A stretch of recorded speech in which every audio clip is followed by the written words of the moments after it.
करके बोली तो 100% वही आया सर। अच्छा, very nice, good good good.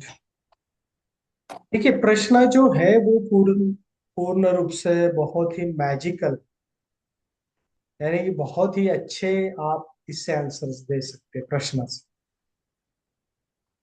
और रूलिंग प्लैनेट जो है वो भी बहुत ही इंटरेस्टिंग टॉपिक है, बहुत ही मैजिकल टॉपिक है। बस इसके बारे में आपको थोड़ा बहुत समझना पड़ेगा, देखना पड़ेगा, जानना पड़ेगा। तो रूलिंग प्लैनेट्स क्या होते हैं? हालांकि इसे गाइड प्लैनेट भी कहा जाता है, हमारे इसमें रूलिंग प्लैनेट्स केपी में कहा जाता है। लेकिन केपी के रूलिंग प्लैनेट्स अलग है, हमारे रूलिंग प्लैनेट्स अलग है। तो रूलिंग प्लैनेट्स जो होते हैं वो कौन से होते हैं? नमस्ते नमस्ते। सर। नमस्ते। तो रूलिंग प्लैनेट जो होते हैं वो पहले वो समझ लीजिए कि हम कौन से रूलिंग प्लैनेट्स देखें।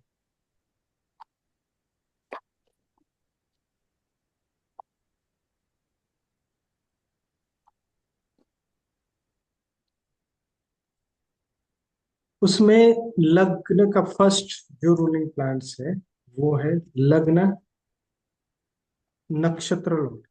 लग्न में हाँ। जो नक्षत्र है वो। दूसरा है डी मून, हम चंद्र से देखते हैं। D9 में moon lord, D9 moon lord. Then D10, या अगर D10 को किसी का करियर का क्वेश्चन है तो, या फिर D60 मून लॉर्ड। ये तीन हमारे रूलिंग प्लैनेट्स आते हैं खासतौर। ओके। और चौथा ऐड हो सकता है कम अधिक, अगर जरूरत पड़े तो। यानी कि क्वेश्चन क्या है उसके ऊपर डिपेंड है। अगर किसी का प्रॉपर्टी का क्वेश्चन है तो D4 आएगा। किसी का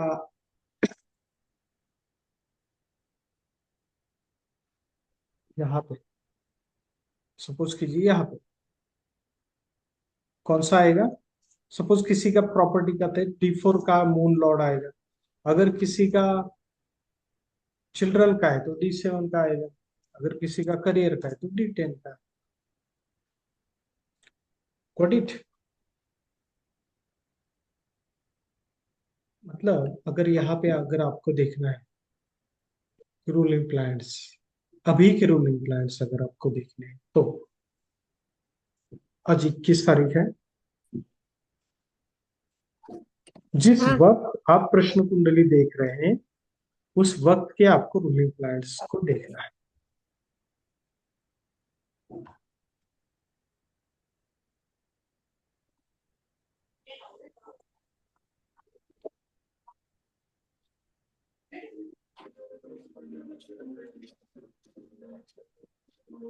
तो रूलिंग प्लैनेट्स यहाँ पे कौन से हो गए?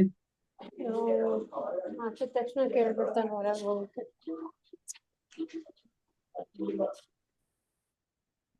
लग्न नक्षत्र लॉर्ड कौन है यहाँ पे? ज्येष्ठा।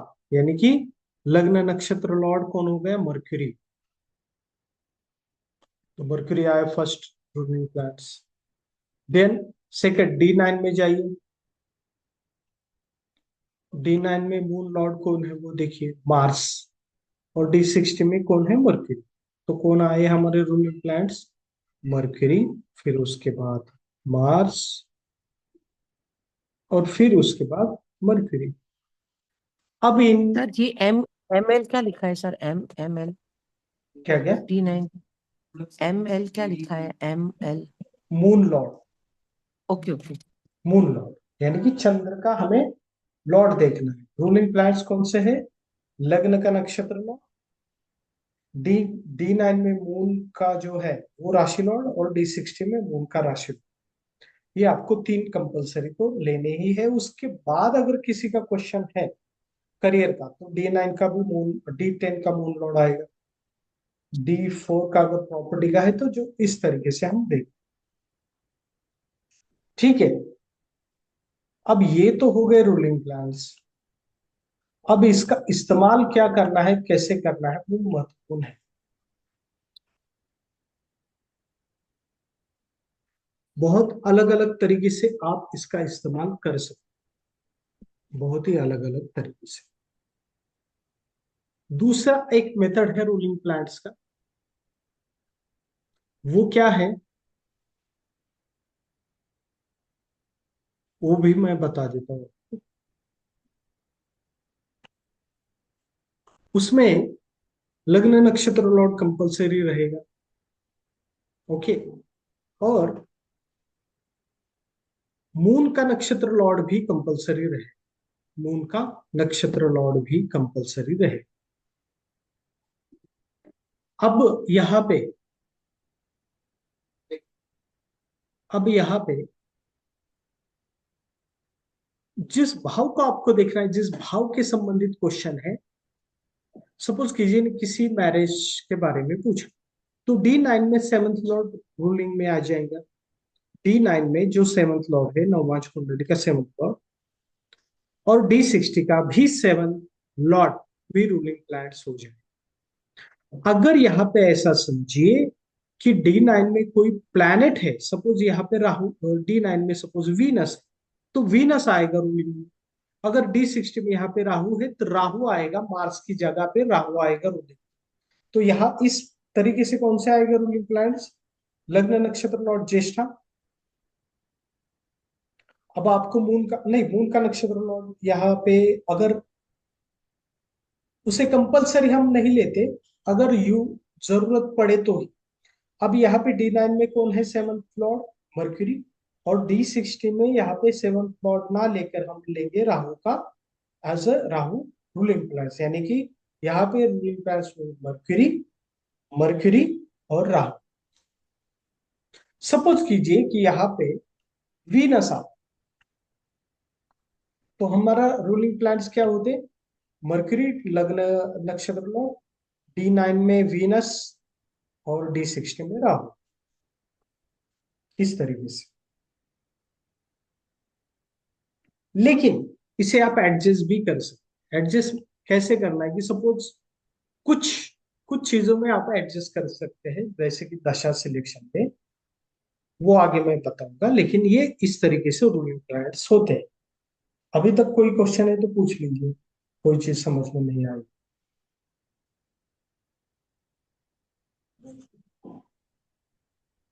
सर दोनों मेथड, दो मेथड बताया है ना आपने अभी सर। हाँ जी जी। तो पहला पहला में लग्न नक्षत्र लॉर्ड था, मून नक्षत्र लॉर्ड था सर। नहीं, लग्न नक्षत्र D9 में मून का लॉर्ड और D60 में मून का। आपको जो मून का नक्षत्र लॉर्ड है उसे साइड में रखना है, अगर जरूरत पड़े वो रिजर्व में रखना है, अगर जरूरत पड़े तो ही उसका यूज करना है। वो सर कैसे, मून का राशि लॉर्ड है ना सर। D9 में डिविजनल चार्ट, हाँ मून का वही, राशि। मून राशि लॉर्ड लेना है। हम्म अच्छा पहली मतलब सर मेथड में ना सर, पहली सर मेथड मैं में ना सर। थोड़ा सा कंफ्यूज हो गई थी। स्टार्टिंग में है फर्स्ट मेथड में लगन लॉर्ड है कि लगन नक्षत्र लॉर्ड है सर। लगन नक्षत्र में अच्छा, और उसका D9 का मून लॉर्ड, D60 का मून लॉर्ड। Moon Lord. और सेकंड मेथड में लगन नक्षत्र लॉर्ड, हाँ मून नक्षत्र लॉर्ड, D9 हाँ seventh Lord, D60 seventh Lord. हाँ, अगर यहाँ पे प्लैनेट है तो प्लैनेट को ले लो। अच्छा, अगर प्लैनेट नहीं हो तो हमें लॉर्ड लेना है। हाँ लॉर्ड ले, अगर दो प्लैनेट आए, सपोज कीजिए यहाँ पे दो प्लैनेट आए, जी। सपोज सेवंथ हाउस में दोनों प्लैनेट आए, तो आपको क्या करना है, इसमें से इसमें से जो क्वेश्चन है, सपोज कीजिए कि इसमें आपको ये चूज करना है कि सपोज कीजिए मैरिज का क्वेश्चन है, तो वीनस 11th लॉर्ड है तो हम वीनस को कंसिडर करेंगे, अगर वीनस लग्न लॉर्ड है तो वीनस को कंसिडर करेंगे। और सपोज कीजिए यहाँ पे आया वीनस और जुपिटर, ओके, तो यहाँ पे जुपिटर भी लग्न लॉर्ड है, तो ये भी स्ट्रॉन्ग आ गया, और 11th लॉर्ड भी वीनस है,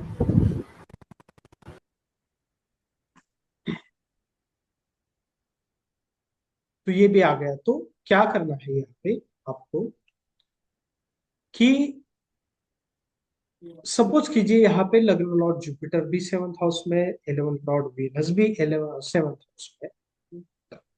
तो इसमें आपको जिसकी डिग्री ज्यादा उसे आपको कंसिडर करना है। लेकिन ये तोल मलोड़ के आपको मतलब तोल के डिसीजन लेना पड़ता है। सपोज यहाँ पे दोनों ही आपको लग रहा है कि जुपिटर और वीनस इंपॉर्टेंट है, तो D60 का जो प्लैनेट है उसे मत लीजिए, यहाँ पे ही आप कंप्लीट कर सकते। ऐसा भी होता है, वो हम देखेंगे बाद।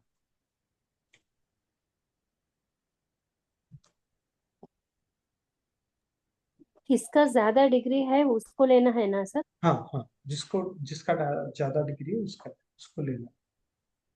सर इसके पहले रूपा जी ने कुछ पूछा कि चंद्र की हमको राशि लेनी है फर्स्ट मेथड में। गुरुजी एक बार फिर से रिपीट कर दीजिए प्लीज। देखिए इसमें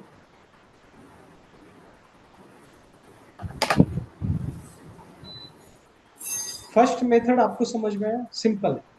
ओके, हाँ फर्स्ट सर हाँ मेथड समझ में आया, मगर सर कुछ राशि का रूपा जी बोली, फिर आपने हाँ बोला, तो वो थोड़ा समझ में नहीं आया कि चंद्र की राशि लेनी है हमको। हाँ डी। अभी मैं देखिए हाँ। इस कुंडली में कौन सा हम्म। रूलिंग प्लैनेट होगा, लग्न नक्षत्र लॉर्ड है ज्येष्ठा यानी कि मरकरी। अब D9 में जाइए, मून का राशि लॉर्ड आपको ले, कौन है मून का राशि?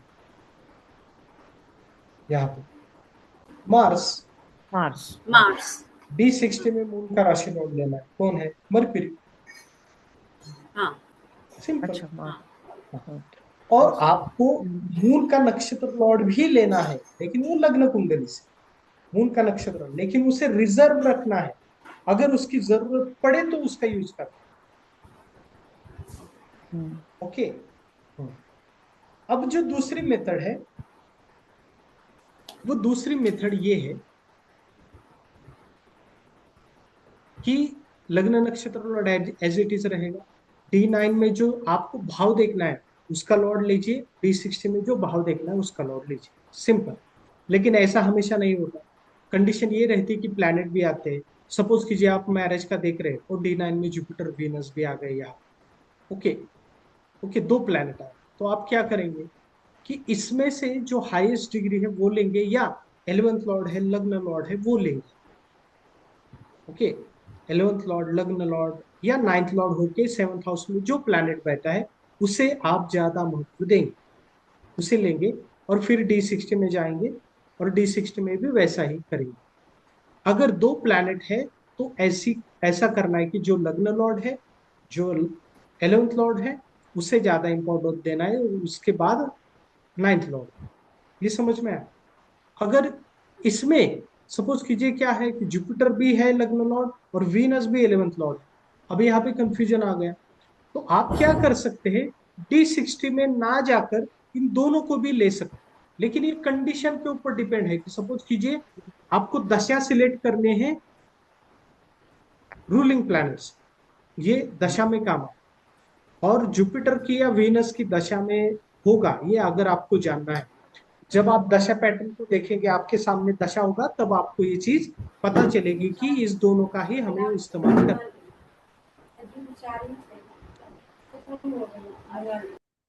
ओके, इस दोनों का ही आपको इस्तेमाल करना है। ये आपको थोड़ा सा इंटेलिजेंस यानी कि यहाँ पे दिमाग का यूज करना पड़ता है रूलिंग प्लैनेट्स। ये कब कब करना पड़ता है? फिर दशा सिलेक्शन के वक्त ही ऐसा होता है, बाकी वक्त नहीं होता। तो इसमें दो तरीके से है कि सपोज ये दोनों ही आप रूलिंग प्लैनेट्स में ले सकते हैं, या फिर इसमें से एक लेना है।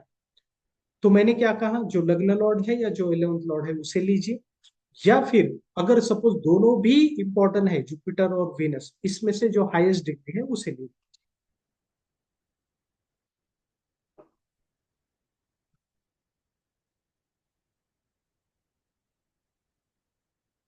Got it? Any question? Sir हमने यहाँ पर शादी का क्वेश्चन है इसलिए 7th हाउस का देखा। हाँ, अगर करियर का। प्रॉपर्टी का क्वेश्चन तो फोर्थ हाउस में बैठे प्लैनेट को देखेंगे ना? Yes yes, fourth house. ठीक है ठीक है।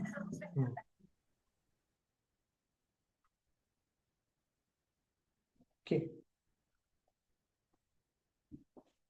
और अगर आपको करियर का देखना है तो यहाँ पे D9 की जगह आएगा D10। D10 आए। लेकिन करियर के अलावा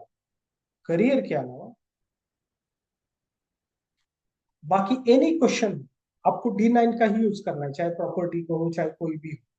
आपको सेकंड मेथड में D9 का ही यूज करना है जब आप भाव से लिख। सपोज किसी ने यहाँ पे प्रॉपर्टी का क्वेश्चन पूछा तो हम D4 को नहीं देखेंगे, D9 के फोर्थ हाउस को ही देखेंगे।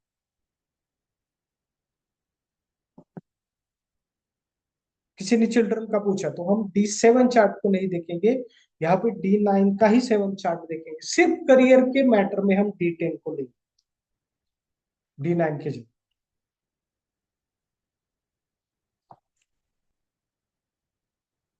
क्यों? क्योंकि हाईएस्ट इंपॉर्टेंट जो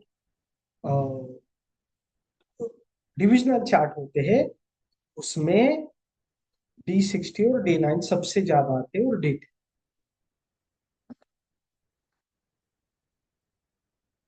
तो इसलिए रूलिंग प्लैनेट्स में हम उसका ही इस्तेमाल करेंगे।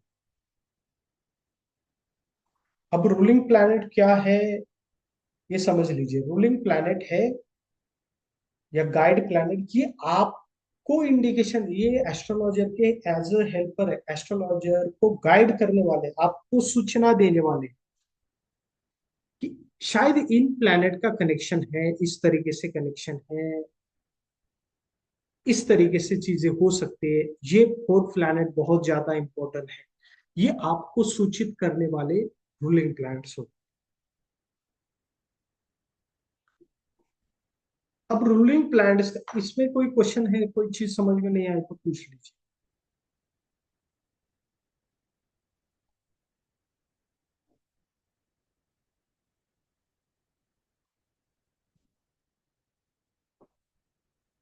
समझ आ गया?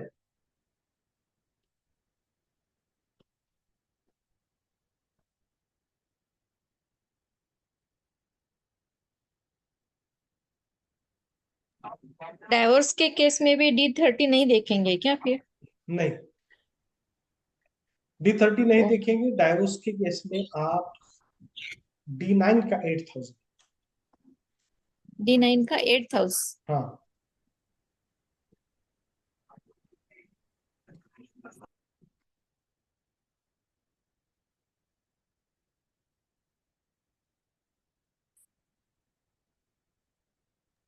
सर हमको कैरेक्टर देखना है किसी का, तो हम कैसे देखेंगे? ये रूलिंग प्लैनेट, हाँ मतलब आप रूलिंग प्लैनेट से कह रहे हैं या कैसे, या जी, जनरल पूछ? दोनों तरह से सर। हम लोग वो तो हम D1 का और फिर शुक्र देखेंगे, वो सब देखेंगे, D9 देखेंगे, हम्म। D60 सब जगह पे शुक्र का पैटर्न कैसा है, डिग्री हाँ कैसा है, वो देखेंगे, जी। Placement and all. हाँ। बट सर उसके साथ राहु जब आ जाता है ना, हम्म। तभी हमको कंफ्यूजन हो जाता है। अभी मुझे है ना, मेरे बेटे के लिए एक लड़की आई थी, तो उसका राहु, शुक्र और राहु 6 हाउस में था। तो हम्म। और फिर आमशा कुछ निकाला तो शुक्र 7th हाउस का आमशा 6 में बैठा था। एक शनि भी बैठा था, शनि 7th हाउस में शनि आमशा लॉर्ड बना और वो 6 में बैठा था। दूसरे में शुक्र 7th हाउस का आमशा लॉर्ड बना और वो 6 में बैठा था। तो फिर वही वही 7th में जो आमशा लॉर्ड है वो 6 में बैठते हैं। तो हम अभी शादी के लिए लड़की देख रहे हैं, तो वेदर वी शुड गो और नॉट। नहीं जाना चाहेंगे। नहीं जाना चाहिए ना? ओके, सिंपल है। लग रहा था बहुत कंफ्यूजन हो रहा था मुझे। हम्म। हम्म। ठीक है। क्लियर इंडिकेशन है ना? Clear indication. यस। सर आप बोलते हैं ना, तभी क्लियर इंडिकेशन होता है। जी जी, नहीं वो प्रैक्टिस से आएगा। सर ये लगन चार्ट की बात कर रहे हैं या प्रश्न चार्ट की बात कर रहे हैं शिल्पा जी? चाहे लग्न चार्ट हो चाहे प्रश्न मैं चार्ट। लगन चार्ट की बात कर रही थी। बट अगर यही प्रश्न है और यही भाव हमको ये प्लेनेट के तरीके से देखना है, तो क्या हम मेथड, क्योंकि प्रश्न तो हमारा रहेगा ना, जब हम कंफ्यूजन होंगे तब हम अलग अलग मेथड यूज करेंगे, हम्म है ना, लगन पे बनाएंगे, फिर अगर कंफ्यूजन रहा तो फिर प्रश्न बनाएंगे, और फिर ये ऐसा ये मेथड यूज करेंगे। So everywhere we have to use the same method. देखिए, ये आपको प्रश्न से भी देख सकते हैं। प्रश्न से सेवंथ हाउस को ही देखना है आपको। सेवंथ हाउस का प्लेसमेंट कहाँ पे है? 6 है, 12 में है, तो आपका आंसर नेगेटिव है। ओके, सपोज आपको किसी का ये देखना है कि चाल चलन के बारे में जानना है, जो भी है, तो सपोज आप प्रश्न कुंडली देख लें, और प्रश्न कुंडली में जो सेवंथ हाउस अंश है वो फिफ्थ हम्म में राहु के साथ है, सैटर्न के साथ है। सपोज फिफ्थ में सेवंथ हाउस अंश लॉर्ड आया, सपोज कीजिए सन, और वो फिफ्थ में बैठा सन राहु के साथ, प्रॉब्लमेटिक है। मून है तो भी प्रॉब्लमेटिक है, मून राहु कॉम्बिनेशन। अगर वीनस है तो प्रॉब्लमेटिक है, Venus Rahu combination. Any planet seventh house का अंश लॉर्ड होकर फिफ्थ में राहु के साथ है तो वो प्रॉब्लमेटिक ही है। ठीक है, ठीक है, ठीक है सर। ठीक है। सर एक एक और डाउट था सर। हम्म किसका बच्चे के बारे में देख रहे थे, दोनों का हस्बैंड एंड वाइफ का फिफ्थ हाउस का आंशा लॉर्ड आके थर्ड हाउस में बैठा था सर। हम्म इसका मतलब वो क्या निकल सकते हैं आप? जो क्लास में बोले थे कि 11th हाउस में, 9th हाउस में ऐसा बोले थे, लेकिन थर्ड हाउस के बारे में नहीं बताए। थर्ड हाउस दो। कोई निगेटिव नहीं है, चलता है। Third house is positive. Okay okay, हाँ, ठीक। पॉजिटिव। आंसर तो दे दिया पॉजिटिव होके, यस। लेकिन वो पॉइंट नहीं आया था ना सर, इसलिए डाउट हुआ। यस। देखिए, अब रूलिंग प्लैनेट का उपयोग आप कहाँ कहाँ पे कर सकते हैं वो समझ लीजिए। तो रूलिंग रूलिंग रूलिंग प्लैनेट का जो उपयोग है वो आप कहाँ कहाँ पे करेंगे? जनरल प्रिडिक्शन एज पर कारक। कोई भी प्रिडिक्शन आप रूलिंग प्लैनेट से कर सकते। जनरल प्रिडिक्शन कारक के हिसाब से आप कर सकते। सपोज किसी ने पूछा आपको कि क्या एक केस चल रहा है या कोई एक मैटर चल रहा है, क्या उसमें मुझे पुलिस के पास जाना चाहिए या नहीं? अगर रूलिंग प्लैनेट में मार्स आया तो उसका आंसर है यस, पुलिस के पास जाना चाहिए। ओके। अगर किसी ने पूछा कि क्या चाइल्ड के लिए इस साल चांस लेना सही होगा, अगर रूलिंग प्लैनेट्स में जुपिटर आया और जुपिटर 8th में है, सपोज कीजिए, तो इसका मतलब है कि नहीं लेना चाहिए इस साल। या 12th में है, नहीं लेना चाहिए। अगर किसी ने पूछा कि क्या, सपोज कीजिए रूलिंग प्लैनेट में मर्क्यूरी क्या दिखा था? मर्क्यूरी दिखाता है ड्युअलिटी।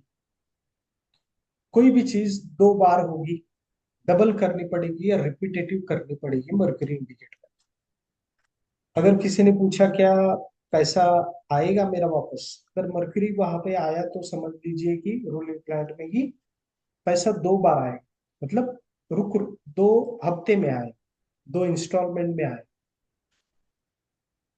ओके। अगर मर्क्यूरी फिफ्थ हाउस में है, रूलिंग प्लैनेट में मर्क्यूरी, और मर्क्यूरी फिफ्थ हाउस में, अफेयर रिलेटेड क्वेश्चन है तो 2 अफेयर्स चलते हैं। अगर मर्क्यूरी फिफ्थ हाउस में है और क्वेश्चन चाइल्ड रिलेटेड है तो इसका मतलब है ट्विंस हो सकता है। तो दो चीजें या मल्टीपल चीजें जो है वो मर्क्यूरी इंडिकेट करता है रूलिंग प्लैनेट्स। मार्स जो है वो एग्रेशन या मार्स के कारकत्व को दिखाता है। तो रूलिंग प्लैनेट का उपयोग एज पर कारकत्व भी आप कर सकते हो, तो देखेंगे। देन रूलिंग प्लैनेट का उपयोग सबसे महत्वपूर्ण जो होता है वो होता है कि timing of event, day wise timing, month wise timing, year wise event कब होगा, ये रूलिंग प्लैनेट से आप बता सकते रूलिंग प्लैनेट का उपयोग।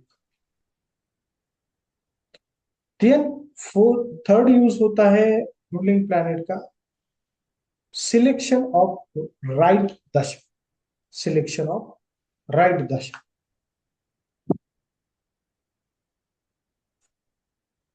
जो उपयोग में आता है आप अगर वो, और एक चीज मैंने आपको नहीं अभी तक बताई या सिखाई, वो चीज है हाउ टू फाइंड कारक ऑफ एनी हाउस।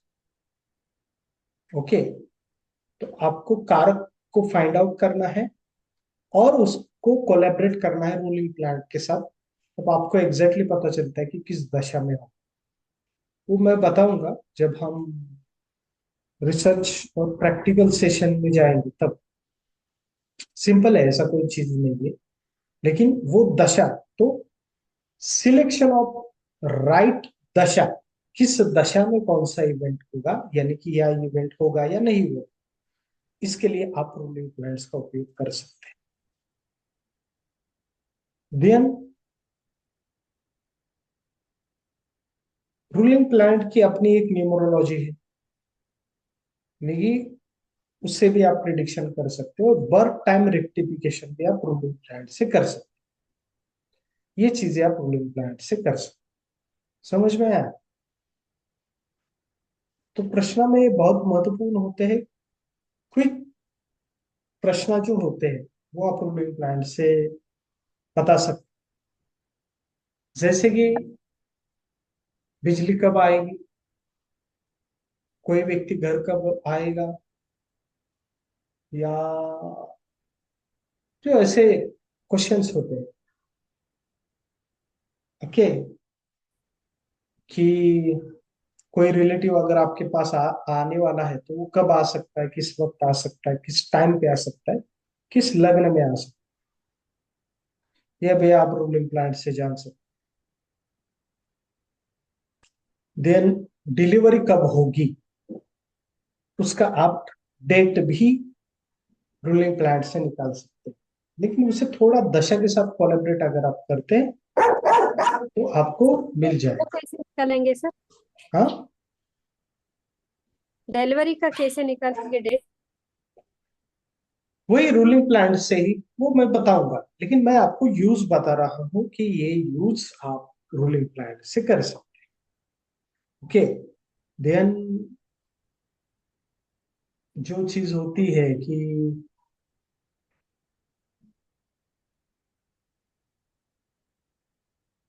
जो डेली क्वेश्चंस आपको देखने हैं या डेली में कोई प्रिडिक्शन करना है, एक दो दिन में कोई प्रिडिक्शन करना है, तो वो भी आप कर सकते हैं रूलिंग प्लैनेट से। लेकिन एक बात मैं बता देता हूं, रूलिंग प्लैनेट्स हर एक को हेल्प करते ही है ऐसा नहीं। इसलिए आपकी दशा के ऊपर पकड़ होनी चाहिए। दशा आप अल्टीमेट आपको आने ही चाहिए। इसमें आप जब कारक समझेंगे, कारक यानी कि सिग्निफिकेटर, कोई भी हाउस के सिग्निफिकेटर को कैसे फाइंड आउट करना है, बहुत सिंपल होता है, वो मैं बताऊं, तब आप दशा में और क्लियरिटी की तरफ आएंगे। ओके, आपको जो कंफ्यूजन हो रहा है कि किस दिशा में हो सकता है, नहीं हो सकता है, वो कंफ्यूजन आपका दूर हो जाए। लेकिन अगर उसके साथ आप रूलिंग प्लैनेट यूज करते तो बहुत अच्छा। ओके, तो ये यूज होते हैं। ठीक है, यहां तक समझ में आया?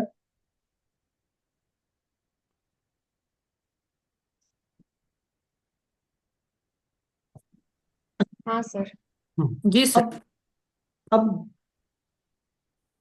रूलिंग प्लैनेट्स को यूज कैसे करते हैं वो समझिए। पहले तो जनरल यूज कैसे करना है वो समझ लीजिए। जनरल यूज कि सिर्फ और सिर्फ रूलिंग प्लैनेट से देख।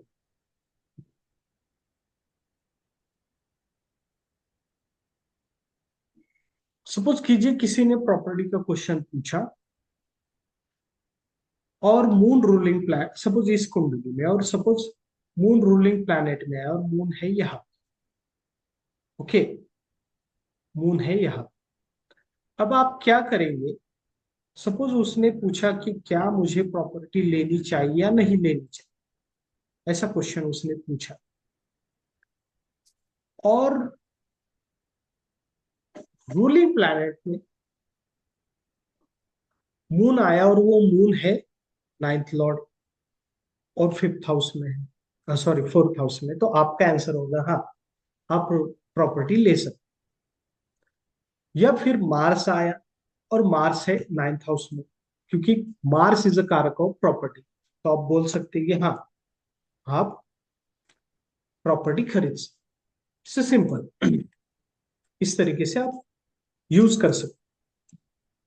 जैसे मैंने बताया कि किसी का चाइल्ड रिलेटेड प्रॉब्लम क्वेश्चन है, और उस वक्त अगर जुपिटर 11th में है, नाइन्थ में है, लग्न में है, सेकंड हाउस में, फिफ्थ में है, 10th में है, 7th में है या 3rd में है, तो उसका आंसर पॉजिटिव हो। अगर रूलिंग प्लैनेट में जुपिटर है तो, अगर सपोज कीजिए कि रूलिंग प्लैनेट में जुपिटर है और जुपिटर 12th में है, 8th में है, तो या 6th में है, तो उसका आंसर नेगेटिव। ठीक, तो ये एक जनरल टर्म, आप इस तरीके से भी रूलिंग प्लैनेट्स को देख सकते।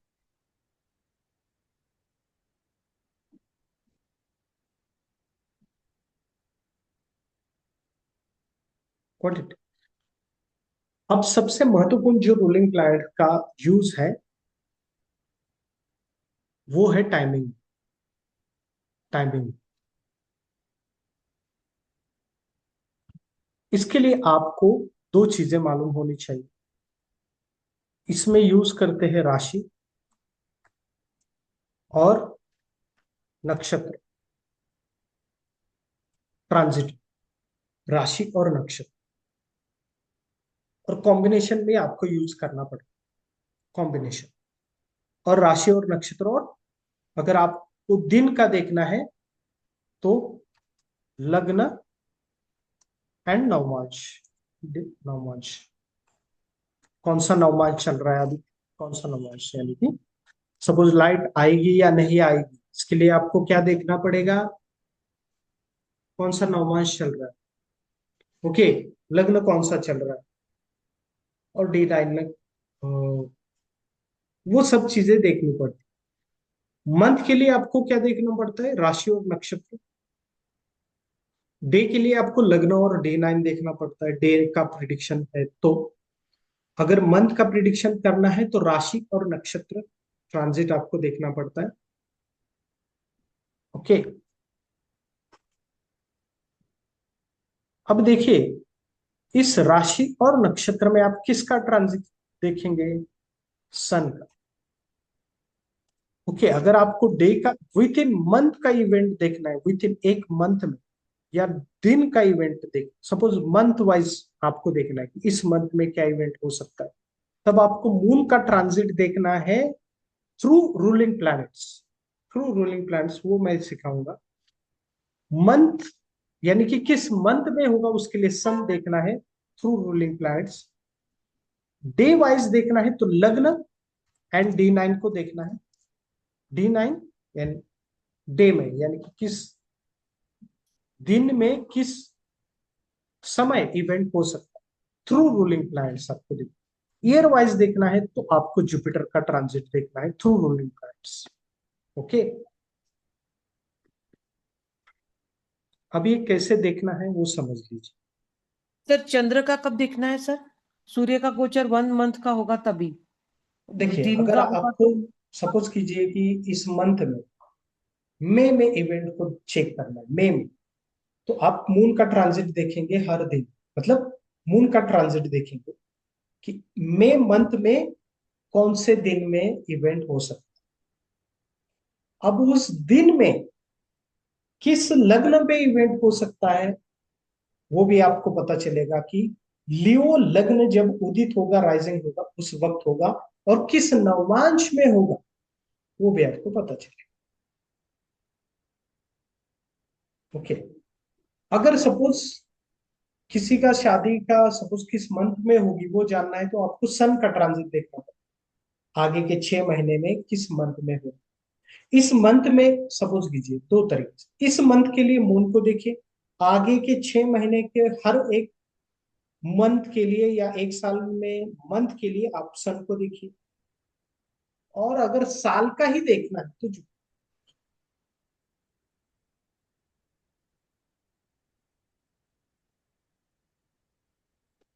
ओके, और दिन का देखना है और 1 घंटे में देखना है तो D9 और D60 आएंगे।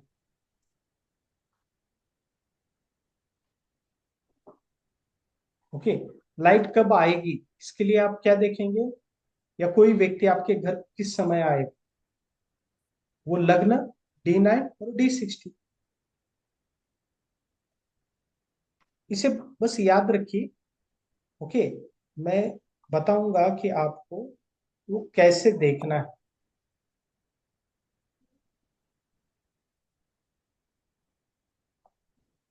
जब हम देखेंगे तब आपके क्लियरिटी आ जाए।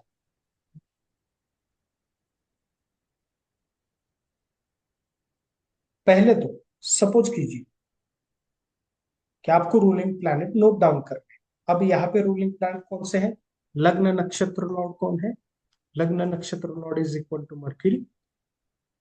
देन D9 लॉर्ड कौन है, सॉरी D9 लॉर्ड है मार्स, और D60 का लॉर्ड है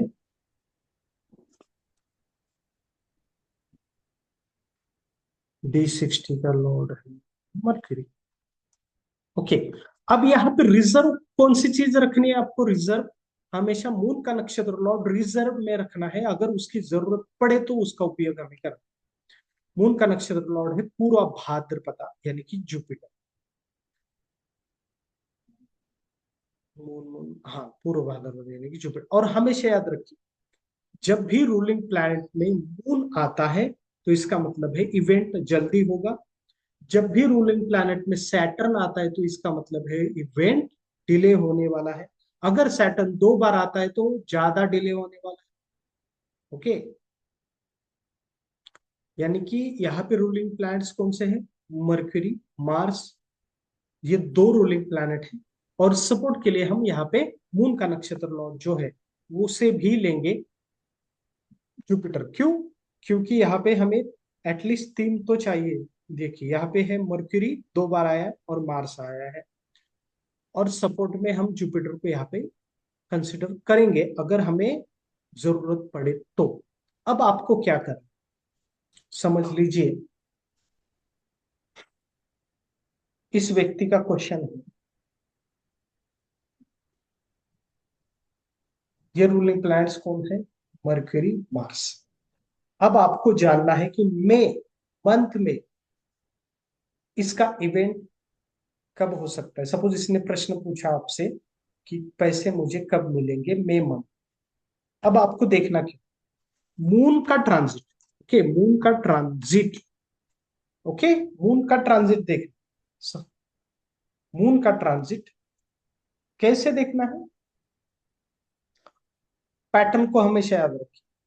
पैटर्न कौन सा, मून का ट्रांजिट मर्क्यूरी के राशि से और मार्स के नक्षत्र से। ऐसी कंडीशन आती है क्या, आती है क्या, मर्क्यूरी की राशि और मार्स नक्षत्र हो, या फिर मार्स की राशि और मर्क्यूरी का नक्षत्र हो, ऐसी कंडीशन आती है क्या, पता कीजिए। मेष मर्क्यूरी की राशि या कौन सी है, जेमिनी यानी कि मिथुन। हाँ, मिथुन में कौन से नक्षत्र आते हैं, मार्स का नक्षत्र होता है मृग नक्षत्र, जेमिनी में पहले 1 डिग्री से लेकर 6 डिग्री तक मृग का नक्षत्र होता है, फिर राहु का आता है, फिर जुपिटर का आता है। ओके, तो अब हमें जेमिनी भी मिल गया, और मर्क्यूरी का जो सेकंड राशि है, कौन सी राशि है मर्क्यूरी की सेकंड राशि, कन्या। कन्या में क्या मार्स का नक्षत्र आता है क्या, आता है, चित्रा में, चित्रा। चित्रा नक्षत्र। अब ये कंडीशन आपको मिल चुकी है। ओके, अब आपको क्या करना है, यहाँ पे 2 दिन तो मिल गए आपको। मून का ट्रांजिट जब जेमिनी में हो, जेमिनी में जब पहला कौन सा, मृग नक्षत्र में हो, तब पैसे मिलेंगे। या फिर कन्या राशि में हो, तो कन्या राशि में जब कौन से चित्रा में, नक्षत्र में, चित्रा। चित्रा नक्षत्र में जब मून ट्रांजिट करेगा, तब इनको पैसा मिलने वाला है। अब ये तो आपको पता चल गया है कि ये 1 दिन तो मिल गया आपको। ओके, अब ये मई में, मई मंथ में आप चेक कीजिए कि मून का ट्रांजिट कब जेमिनी में होने वाला है या कन्या में होने वाला है। अब ये 2 दिन निकाल के रखिए। सपोज कीजिए, सपोर्ट के लिए अगर हम चेक करते हैं यहाँ पे। सपोज कीजिए कि आज मून किस राशि में है, कन्या, सॉरी, तो हम सपोज कीजिए कि देखते हैं 5 में, 5 शतभिषा में। में है ना आज तो, हम्म, शतभिषा में है आज तो। हाँ, आज तो शत दिशा में, लेकिन 5 मई में नहीं। सपोज कीजिए कि कन्या राशि का देखते हैं। सपोज कीजिए कन्या राशि का, सपोज मैं लेता हूँ 8 में। 8 मई में देखिए कन्या राशि में मून चला गया, और ये मून का नक्षत्र देखिए, मून का नक्षत्र में कुछ कीजिए, यहाँ पे है मून है उत्तरा फाल्गुनी नक्षत्र में, जो कि हमें नहीं चाहिए। तो हम सपोज कीजिए उत्तरा फाल्गुनी में जाएगा, वो शायद, हाँ, चित्रा नक्षत्र में जाएगा 9 तारीख को।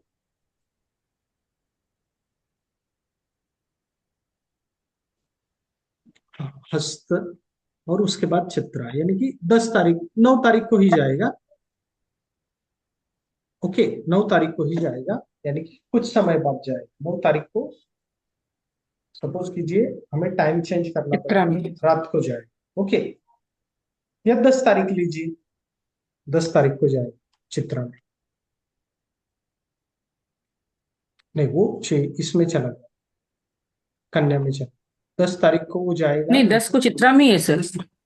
हाँ, 10 को चित्रा में ही, बस सुबह हो, सपोज 7 बजे हाँ। का समय। हाँ, तो देखिए मून चित्रा नक्षत्र में है, तो आपको 10 तारीख मिल गई। 10 तारीख, 2 निकाल के रखिए, 10 तारीख निकाल के रखिए, और मरक्यूरी की भी तारीख निकाल के रखिए। सॉरी, जेमिनी की भी आएगी। सपोज कीजिए आ गई 2 में, और चित्रा के, कन्या की आ गई 10। इन 2 में से एक तारीख को इवेंट होगा, इन 2 में से एक तारीख को इवेंट होगा। अब आप इसमें देख सकते हैं, इन क्लाइंट को आप दो डेट भी दे सकते हैं कि आपको या तो पैसा 2 मई को मिलेगा या 10 तारीख को मिलेगा। अब इसमें से भी आपको देखना है कि किस, कौन से, या तो कन्या में होगा या जेमिनी में होगा। ये देखने के लिए आप जो है, एक मिनट,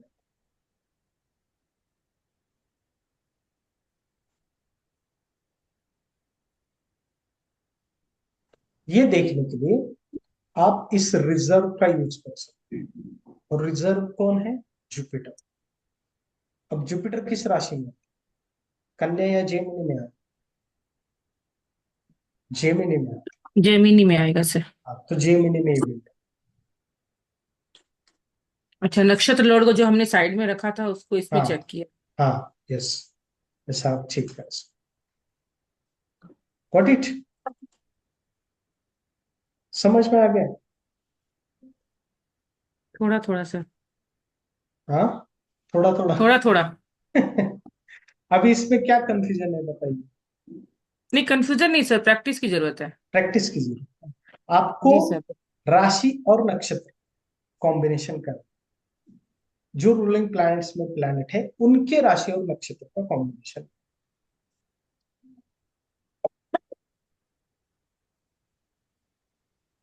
ओके,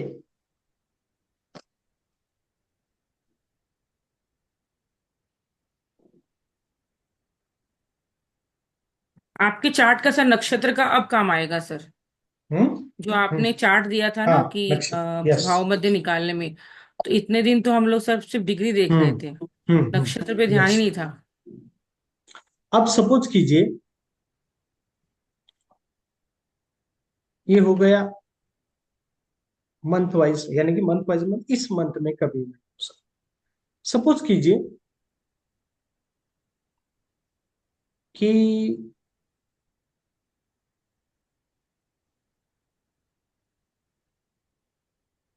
ये चार्ट है,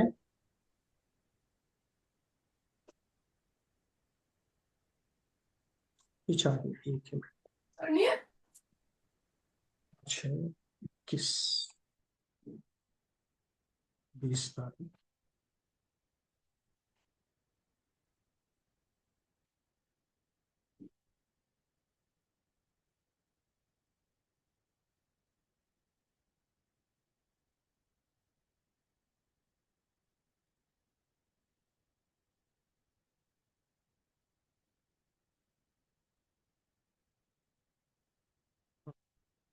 अब देखिए इसके रूलिंग प्लैनेट्स, फर्स्ट लेटर से रूलिंग प्लैनेट्स कौन है?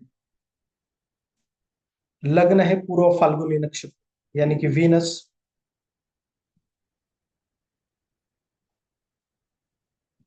वीनस आया।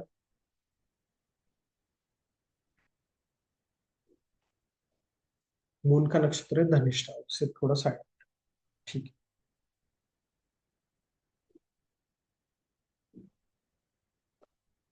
Venus first is equal to Venus.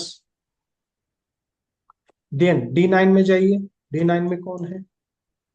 Moon. March. Mars के राशि में। देन D60 में जाइए, सन। सन। अब हमारा रिजर्व कौन है? मून का नक्षत्र लॉर्ड रिजर्व रखेंगे हम। मून का नक्षत्र लॉर्ड जो है वो है मार्स, धनिष्ठा नक्षत्र। ठीक है। सर D9 का कैसे निकाला सर? ये मून कहाँ पे, किस राशि? हाँ, मून का राशि लिया ना सर? हाँ, मून का राशि, हाँ, राशि लो। जी। अब इस वीनस, मार्स और सन, अब इस व्यक्ति का आपको जानना है कि किस मंथ में शादी होगी, किस मंथ में शादी। तो आप क्या करेंगे? अब कॉम्बिनेशन कीजिए वीनस, मार्स, सन। अब इसका कॉम्बिनेशन कैसे करें? वीनस से जाएंगे सर। पहले वीनस में, वीनस की राशियां कौन सी? वृषभ और तो तुला। तुला, हाँ। हाँ, तो क्या वृषभ और तुला में मार्स का नक्षत्र आता है क्या? जी सर, आता है सर, मृगशिरा आएगा हाँ। हम्म और चित्रा आएगा सर। चित्रा है वही। ओके, ठीक है। देन वीनस के नक्षत्र में सन का नक्षत्र आता है। जी सर, कृतिका आएगा। हम्म बस कृतिका आ रहा है, हम्म एक ही। ठीक है। ओके, वीनस के इसमें कृतिका भी आता है। वीनस कृतिका भी आता है। और देन वीनस का तुला, तुला में नहीं आता। ओके, ठीक है। देन अब मार्स की राशि में भी आता है वीनस का नक्षत्र। कौन सी भरणी, राशि है? भरणी, पूर्व, हाँ हाँ भरणी। हाँ, भरनी आता है ना मार्स की राशि में वीनस का नक्षत्र। ओके, अब यहाँ पे आपको कैसे देखना है ये बात को समझिए। अब यहाँ पे रिजर्व कौन है? मार्स। और मार्स यहाँ पे आ गया, यानी कि हमें मार्स को ज्यादा इंपॉर्टेंट देना है। ओके, मार्स को ज्यादा से ज्यादा इंपॉर्टेंट हमें देना है। यहाँ पे सन को उतना इंपॉर्टेंट नहीं है, वीनस और मार्स को इंपॉर्टेंट है। अब इनका ही कॉम्बिनेशन हमें करना है। अब इनमें से हमें कॉम्बिनेशन कौन मिले? वृषभ राशि और मेष राशि, मेष और वृषभ राशि में, मेष और वृषभ राशि। मेष राशि में मार्स की राशि, वीनस का नक्षत्र। ओके, देन सेकंड क्या मिला? वीनस की राशि वृषभ और मार्स का मृग नक्षत्र। व्हाट इट, ये तो आपको पहले मिला, तो निकाल लीजिए इसका, इसका पीरियड निकाल लीजिए, पहले ये निकाल के रखिए। पहला पीरियड कौन सा आता है मेष राशि का, कब आता है? 15 अप्रैल टू 15 मई। ओके, ये पीरियड आ गया। अभी इसमें नैरो डाउन कीजिए। नैरो डाउन क्या करना है आपको? भरनी नक्षत्र का पीरियड निकालना है। जब सन भरनी नक्षत्र में एंटर होगा और जब तक भरनी नक्षत्र में रहेगा तब तक, ये सन का ट्रांजिट आपको देखना है इन राशियों से, यानी कि राशि और नक्षत्र से। तो सन भरनी नक्षत्र में कब आएगा वो चेक कीजिए। सपोज कीजिए वो आएगा नियर अबाउट 15 अप्रैल के बाद आता है 25 26 27 अप्रैल में आता। ओके, तो 25 अप्रैल से लेकर या 26 अप्रैल से लेकर टू, उसमें आप 13 दिन ऐड कीजिए। 26 अप्रैल में 13 दिन, 26 30 10 तारीख, 10 मई तक, 26 अप्रैल टू 10 मई के बीच में मैरिज होगा। ये आप बता सकते हैं ना? इसमें भी आप डेट निकाल सकते हैं, इसमें भी आप डेट निकाल सकते सर आपने 13 दिन कहाँ से लिया? हैं। 13 दिन, क्योंकि हर एक नक्षत्र 13 डिग्री का होता है ना। 13 दिन यानी कि मैंने टेंटेटिवली लिया कि जैसे 15 तारीख के बाद आप 13 को ऐड कीजिए, क्योंकि सन एक दिन में 1 डिग्री क्रॉस कर, सन जो होता है वो 1 डिग्री क्रॉस कर लग। ओके, अब इसमें भी आप कौन सा दिन निकालेंगे? ओके, जब सन, जब जिस दिन सन मेष राशि से भरनी नक्षत्र से और सन के ही नवांश से गोचर कर रहा होगा तब मैरिज होगी। क्योंकि यहाँ पे सन आया है। कौन आया है? यहाँ पे सन आया है ना। थर्ड थर्ड रूलिंग प्लैनेट कौन आया है? सन। तो भरनी नक्षत्र से सन जब मेष राशि यानी कि 15 अप्रैल टू 15 मई के बीच में जब भरनी नक्षत्र होगा, 26 अप्रैल टू लेकर 10 मई के बीच में सन अपने ही नवमान से जब गोचर करेगा तब ये मैरिज होगा। तब आएगा आपको 2 सर दिन अपने ही नवमांश से क्या मतलब हुआ? लियो नवमान से। D9 से। हाँ, लियो नवमान अच्छा, से, यानी कि सिंह नवमांश में जब गोचर करेगा तब मैरिज होगा। तो उसका दिन आएगा नियर अबाउट आएगा 15 अप्रैल तो भरनी नक्षत्र में जाएगा और फिर उसके बाद सन जाएगा भरनी नक्षत्र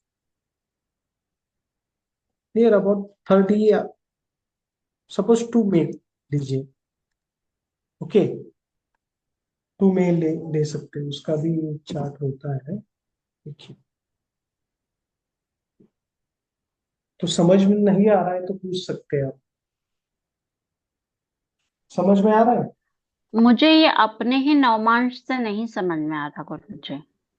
सन जब लियो यानी कि सिंह नवांश, अपने नवांश को छोड़ दीजिए, ऐसा समझिए कि सन जब रूलिंग प्लैनेट में तीसरा प्लैनेट कौन है? रूलिंग प्लैनेट में तीसरा प्लैनेट मुझे सन बताइए। हाँ, सन तो सन जब, सन का कौन सा नवांश होता है? सन का खुद का नवांश मतलब लियो नवांश। लियो सन सिंह हाँ अपनी राशि अच्छा में। हाँ, अपनी, अच्छा अच्छा, अपनी हाँ राशि में। हाँ, अपनी राशि ओके से जब ओके। वो गोचर, सपोज यहाँ पे ये जो तीसरा प्लैनेट है वो अगर आता जुपिटर, तो हम क्या कहते? सन जब भरनी नक्षत्र में जुपिटर के नवमांश से, यानी कि जुपिटर का जब नवमांश आएगा, यानी कि सन जब नवमांश में या तो धनु राशि में होगा या मीन राशि में होगा, तब लेकिन इसमें एक ही नवमांश है सन। जब सन जब या तो एक ही नवमांश भरनी नक्षत्र में एक ही नवमांश को, तो या तो इसका आएगा, धनु का आएगा या मीन का आएगा, उसमें जब गोचर करेगा तब ये होगा, मतलब ये मैरिज होगा। अब एक ही मिनट, हम देख रहे हैं, हाँ, मेष राशि में भरनी नक्षत्र में 3 नवमांश आते, 4 नवमांश आते भरनी नक्षत्र में। पहला होता है सिंह का, यानी कि लियो नवमांश आता है। देन दूसरा होता है कन्या नवमांश, तीसरा होता है तुल नवमांश, और चौथा होता है वृश्चिक नवमांश। भरनी नक्षत्र में ये 3 नवमांश है। यानी कि अब देखिए यहाँ पे, क्या इस भरनी नक्षत्र में जो 4 नवमांश कौन से है भरनी नक्षत्र में? पहला नवमांश आता है लियो का, दूसरा नवमांश आता है कन्या का, तीसरा नवमांश आता है लिब्रा का, और चौथा नवमांश आता है वृश्चिक का, यानी कि स्कॉर्पियो का। अब रूलिंग प्लैनेट में देखिए इसमें से कौन से प्लैनेट है। क्या लियो नवमांश रूलिंग प्लैनेट में है क्योंकि वहां पे सन है, रूलिंग प्लैनेट में सन है, तो हम लियो नवमांश को ले सकते। लेकिन सपोज कीजिए यहाँ पे सन ना होता, तो हम मार्स को, ये जो रिजर्व है मार्स से लेते, और हम वृश्चिक नवमांश को लेते। अब वृश्चिक नवमांश कब आएगा? लियो नवमांश तुरंत आता है 26 तारीख के बाद, 27-28 तारीख को लियो नवमांश। और वृश्चिक नवमांश कब आता है?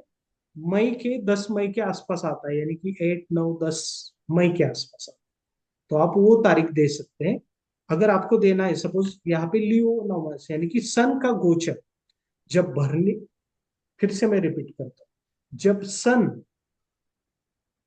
मेष राशि में यानी कि एरीज राशि में भरनी नक्षत्र से गोचर करेगा और लियो नवमांश से या फिर स्कॉर्पियो नवमांश से गोचर करेगा, तब शादी। हेलो।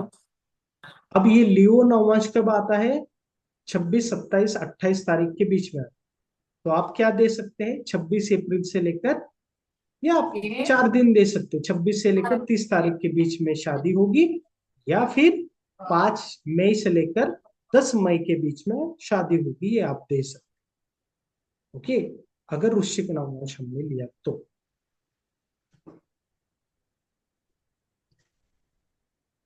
समझ में आ रहा है या ऊपर से जा रहा है? तो थोड़ा थोड़ा समझ में आया, थोड़ा ऊपर से जा थोड़ा रहा थोड़ा ऊपर से। है। सर, ये जो रूलिंग प्लैनेट आप बता रहे हैं, अगर हम किसी का लगन चार्ट नहीं देखते हैं और पूरा प्रिडिक्शन हम सर इससे कर सकते हैं सर? प्रश्न कुंडली से, ये हाँ, प्रश्न प्रश्न कुंडली, कुंडली से। हाँ कर सकते। अगर हमें लगन चार्ट में नहीं जाना हो और पूरा प्रिडिक्शन अगर इससे करना हो हम्म, तो होता है सर? कर सकते हैं, लेकिन हमेशा नहीं कर सकते, हमेशा ये राइट आएगा ऐसा। अच्छा। इसके लिए सपोर्ट में आपको लग्न कुंडली देखनी पड़ती हम्म। है। गुरुजी एक एग्जाम्पल लेके बताइए ना।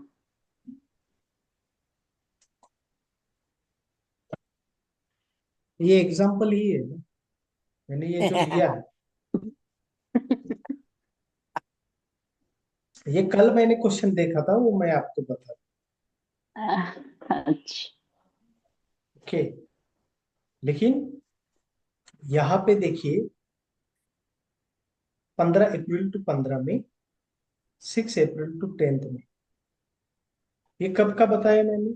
अगले साल का, 2026 का। हम्म। ओके, उसके लिए पहले दशा को देखा मैंने, फिर मैंने हाँ। देखा कि मैरिज डिले हो सकता है, और दशा से मुझे पता चला कि 2026 में मैरिज होगी, अप्रैल से लेकर, सॉरी, फरवरी से लेकर मई के बीच में।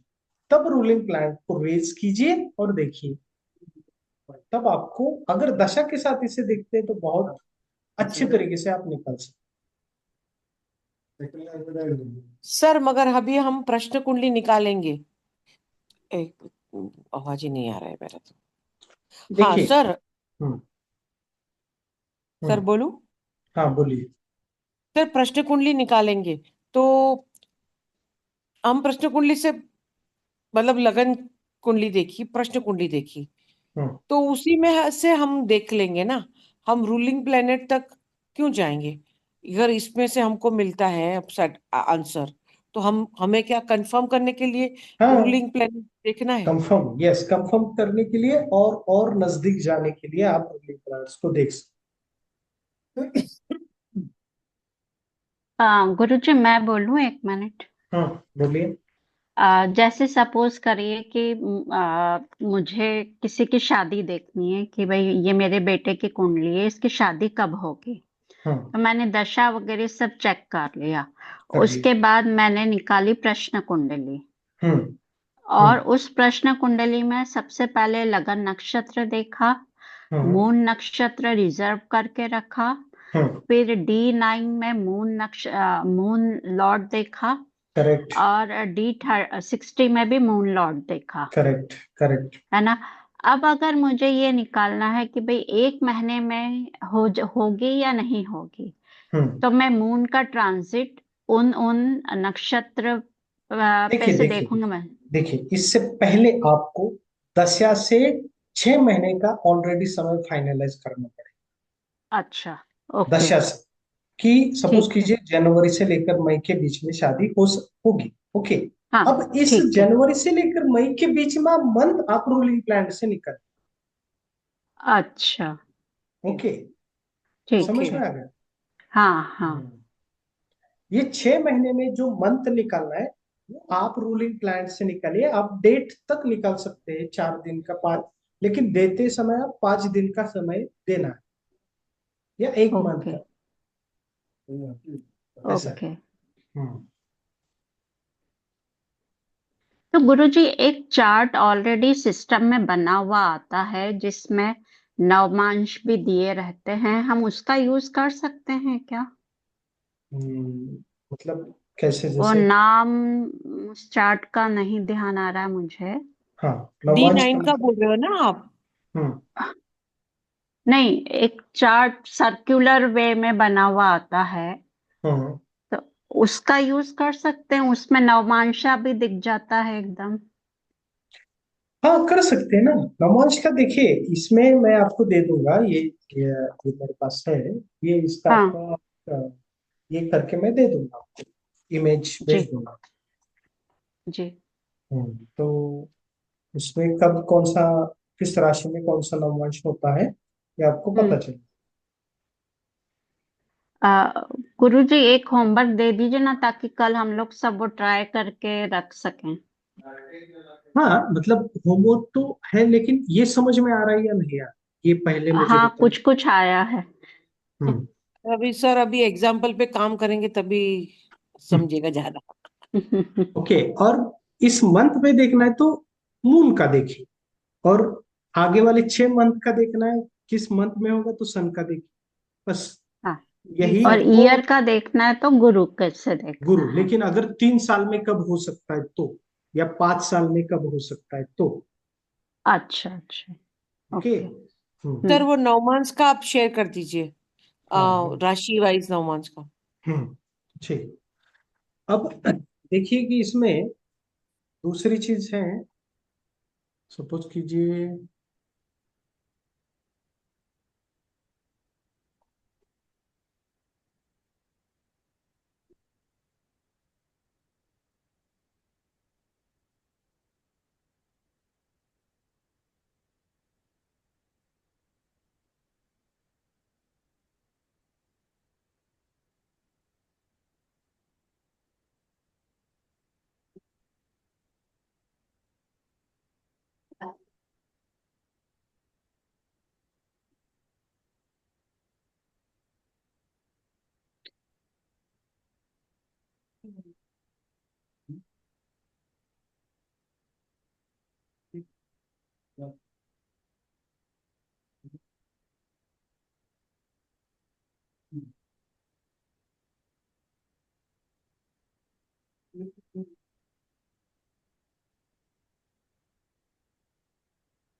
हाँ, अब यहाँ पे रूलिंग प्लैनेट्स को देखिए।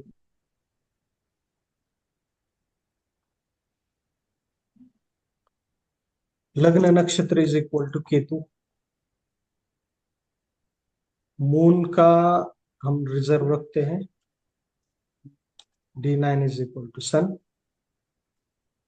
D60 is equal to Mercury. Okay, अब यहाँ पे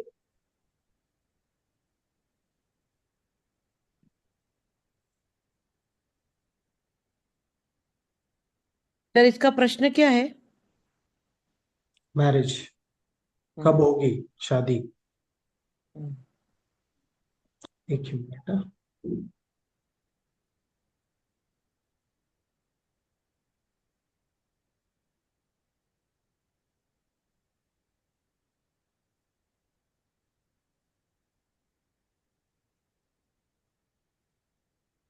रिजर्व कौन सा है, वीनस, मून का नक्षत्र लो। ओके, ठीक है।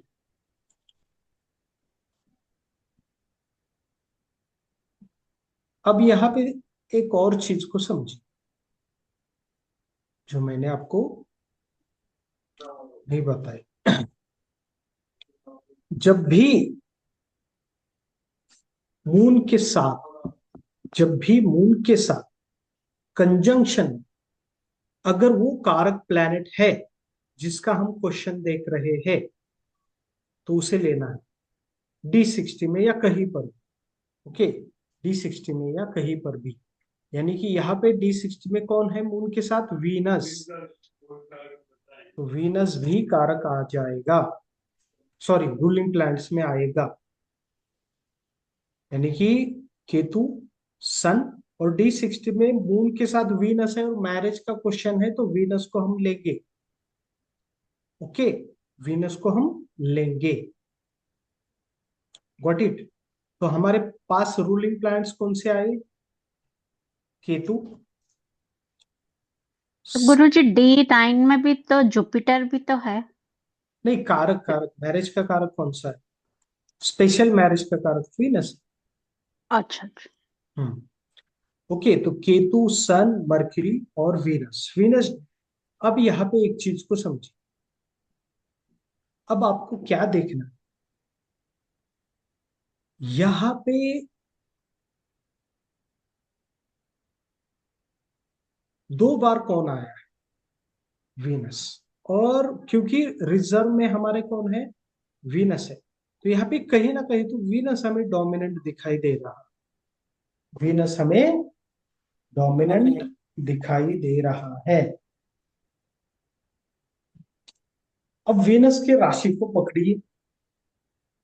अब यहाँ पे कॉम्बिनेशन का यूज कीजिए, कॉम्बिनेशन। जैसे केतु का नक्षत्र लॉर्ड कौन, केतु किस, केतु के जो नक्षत्र है, केतु के जो राशि है यानी कि मार्स, ओके, सपोज कीजिए कि केतु के एक बार छोड़ दीजिए, यहाँ पे वीनस, आपको ये ध्यान में आना चाहिए कि यहाँ पे वीनस की राशि को पकड़ना है और वीनस में बाकियों को पकड़ना, ओके। वीनस में केतु का नक्षत्र आता है क्या? आता है। वीनस में सन का नक्षत्र आता है क्या? आता है। कौन सी राशि है मुझे बताइए। सॉरी, वीनस में सिर्फ सन का नक्षत्र आता है, वीनस की राशि, केतु का नहीं आता। वृषभ। वृषभ, यस। तो नोट डाउन कीजिए वृषभ राशि। टाइम स्पेन कौन सा आया?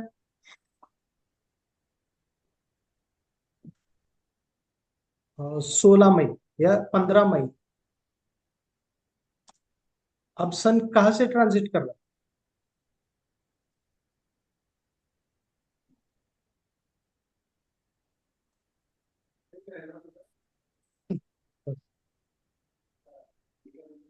वृषभ अब राशि में है ना। वृषभ राशि, करेक्ट। 15 मई 15 जून ये पीरियड आया आपके सामने, ओके।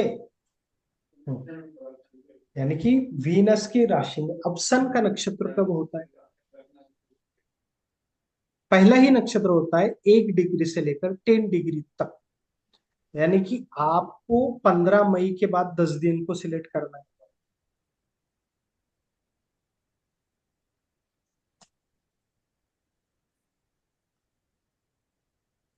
15 मई टू 25 मई, यहां तक आ गए आप? सॉरी, हाँ 25 में, यहां तक आ गए, समझ में आ गया? 15 मई टू 25 मई।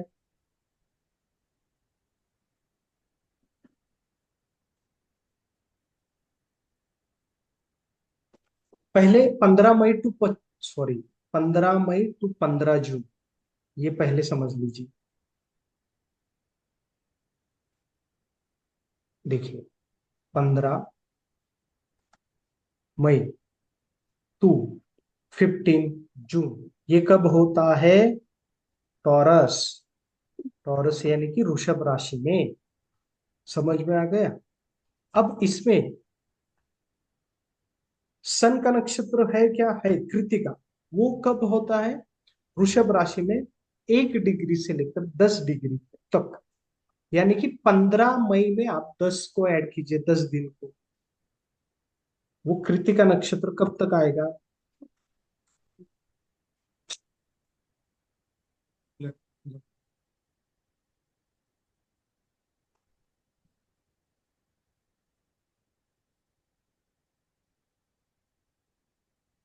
ओके, ये समझ में आ रहा है? Got it? एनी क्वेश्चन यहाँ पे? अब इसमें आपको क्या सिलेक्ट करना है? अब इसमें देखिए, इसमें इस 15 दिन में आपको मर्क्यूरी का, मर्क्यूरी का या केतु का नवमान सिलेक्ट करना, ओके। लेकिन केतु का अपना नवमांश नहीं होता। केतु का जो राशि लॉर्ड है, यहाँ पे केतु है, केतु है अश्विनी नक्षत्र में। तो केतु को छोड़ दीजिए, मर्क्यूरी को ले लीजिए। तो मर्क्यूरी यानी कि टॉरस राशि में, वृषभ राशि में, देखिए यहाँ वृषभ राशि में कृत्तिका नक्षत्र में, वृषभ राशि में कृत्तिका नक्षत्र, कृत्तिका नक्षत्र में 3 नवमांश है। पहला नवमांश है मकर का, यानी कि कैप्रिकॉन का। दूसरा नवमांश है कुंभ का, ओके। और तीसरा नवमांश है मीन का, यानी कि मीन राशि का, ओके। पहला है Capricorn, Aquarius, Pisces. Got it? ये 3 नवमांश मिले। अब ये 3 नवमांश किसके हैं? सैटर्न और जुपिटर के, सैटर्न और जुपिटर के। और हमें तो कोई मर्क्यूरी का कनेक्शन यहाँ पे नहीं मिल रहा है। अब क्या करना है आपको? अब थोड़ा सा लॉजिक लगा, अब यहाँ पे आना है। अब मर्क्यूरी को चेक कीजिए, मर्क्यूरी किससे अटैच है यार, सैटर्न से अटैच है या जुपिटर से अटैच है? इस मर्क्यूरी के ऊपर, ये प्रश्न कुंडली है, इस मर्क्यूरी के ऊपर जुपिटर का एस्पेक्ट है और सैटर्न का भी एस्पेक्ट है। ओके, अब यहाँ पे और कंफ्यूजन हो गया, दोनों भी आ गए। अब मर्क्यूरी का नक्षत्र लॉर्ड देखिए, मर्क्यूरी का नक्षत्र लॉर्ड है अनुराधा, यानी कि सैटर्न। सैटर्न। तो हम सैटर्न का नवमांश लेंगे, और सैटर्न का नवमांश कौन सा है, मकर है और कुंभ भी है, यानी कि दोनों भी है। तो दोनों को हम 5 दिन लेंगे, 5 दिन यानी कि 15 मई से लेकर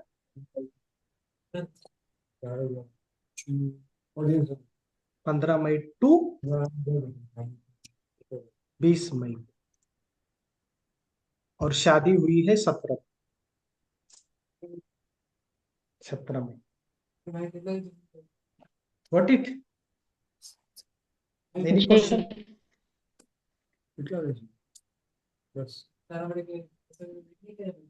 नौ, हाँ तो 9:15। 17 या 18 तारीख को शादी हुई है, 17 या 18 को होगी,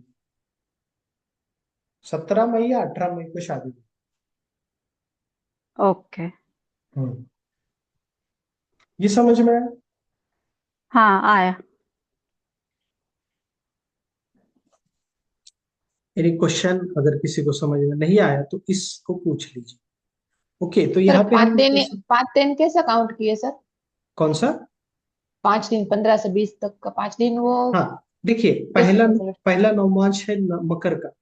ओके, और दूसरा नवमांश भी है कुंभ का, यानी कि एक्वेरियस का, पहला है कैप्रिकॉर्न का। अब ये दोनों भी सैटर्न के नवमांश है। अब दोनों को इसलिए हमने 5 दिन पकड़े। ओके, 5 दिन हमने ले लिए।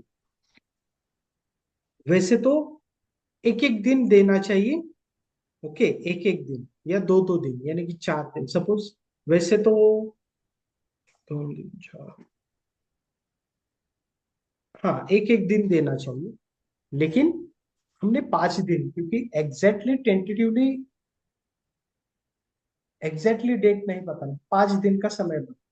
तो पहले दो नवमांश है, इसलिए हमने 5 दिन लिए सैटर्न के ही। सपोज सैटर्न के एक ही नवमांश होता तो हम 3 दिन लेते, 15 से लेकर 18 तारीख की, लेकिन तब भी आपको 15, सॉरी 5 दिन ही लेने। लेकिन मैंने क्या प्रिडिक्शन दिया था वो मैं बता, मैंने प्रिडिक्शन किया था 15 मई टू 30 मई के बीच में शादी होगी। क्या 15 मई टू 30 मई के बीच में शादी होगी? वाई? बिकॉज आपको टेंटेटिवली 15 दिन का समय देना चाहिए, या एक मंथ का आप समय दे सकते। अब ये प्रिडिक्शन, मतलब ये 6-7 महीने पहले बताया, नवंबर या दिसंबर, सॉरी ये देखिए कब ये बताया था, basic 6 November. What it? Okay. तो इस तरीके से आपको देना है, लेकिन प्रिडिक्शन एग्जैक्टली नवमांश पे ही शादी हुई है। मैंने तो 15 दिन का बताया था उनको, लेकिन एग्जैक्टली नवमांश, कुंभ नवमांश में या इसमें ही शादी हुई।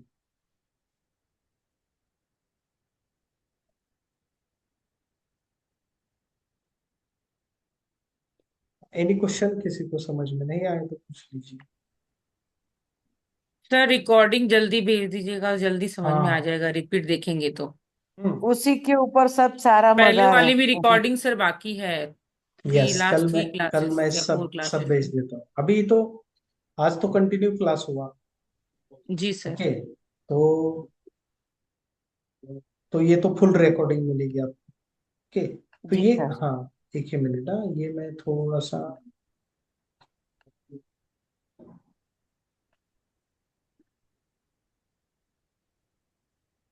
सर ये, अभी तो एक ही मेथड यूज किया है ना सर आपने, एक ही मेथड से बताया है ना सर? हाँ एक ही मिनट। एक ही सेकंड मेथड मेथड है। यूज नहीं किए बिल्कुल भी। सेकंड मेथड में क्या होता है कि थोड़ा सा सेकंड मेथड याद रखिए, वो कुछ और क्वेश्चन में याद उपयोग में आता है। ओके, सेकंड मेथड भी आप यूज कर सकते हैं, लेकिन पहले ही तय करना पड़ता है आप कौन सा यूज करना। अब ये सेकंड मेथड कब यूज करना है वो समझ लीजिए। अभी कोई क्लाइंट आए, ओके, उसका आपने पहले मेथड से देखा, दूसरे क्लाइंट आए, उनका भी आपने पहले मेथड का देखा, लेकिन तीसरा क्लाइंट आया तो फिर वही रहेगा, इसलिए आपको थर्ड दूसरा मेथड को यूज कर जब थर्ड क्लाइंट आएगा। Okay, got it. जी सर। बहुत बहुत जी इंटरेस्टिंग है, सर। बहुत मजा आता है इसमें। तो ये शादी का विथ इन मंथ का, अगर इसमें आप दशा का तड़का लगाते हैं, यानी कि पहले दशा से 6 मंथ निकाल लेते हैं, ओके, यानी कि जनवरी से लेकर मई के बीच में, जनवरी से लेकर जून के बीच में शादी होगी कब, इसके लिए रूलिंग प्लान्स को देखिए। और उसमें और भी ऐड कर सकते हैं कि महादशा, अंतरदशा, और अंतरदशा से सूक्ष्म दशा, प्रत्यंतर दशा से आप पीरियड निकाल सकते हैं 6 महीने का या 3 महीने का। ओके, 3 महीने में कब होगा ये, थोड़ा इससे आप एडजस्ट कर सकते। ये हो गया रूलिंग प्लान का पहला यूज। ओके, मंथ निकालना, यानी कि, और दूसरा होता है दशा सिलेक्शन में तो बहुत अच्छे तरीके से इसका उपयोग होता है, वो भी हम देखें। अब देखिए, यही पैटर्न का यूज करके आपको दिन में क्या हो सकता है ये भी देख सकते, एक दिन, आज के दिन में। लेकिन दिन का देखने के लिए आप क्या देखेंगे, दिन का, दिन का देखने के लिए, दिन का देखने के लिए आपको लग्न का यूज करना पड़ता है, लग्न ट्रांजिट, और फिर उसमें नवमांश। अब ये कैसे देखेंगे आप, सपोज कीजिए कि यही कुंडली है, यही रूलिंग प्लान से सपोज कीजिए,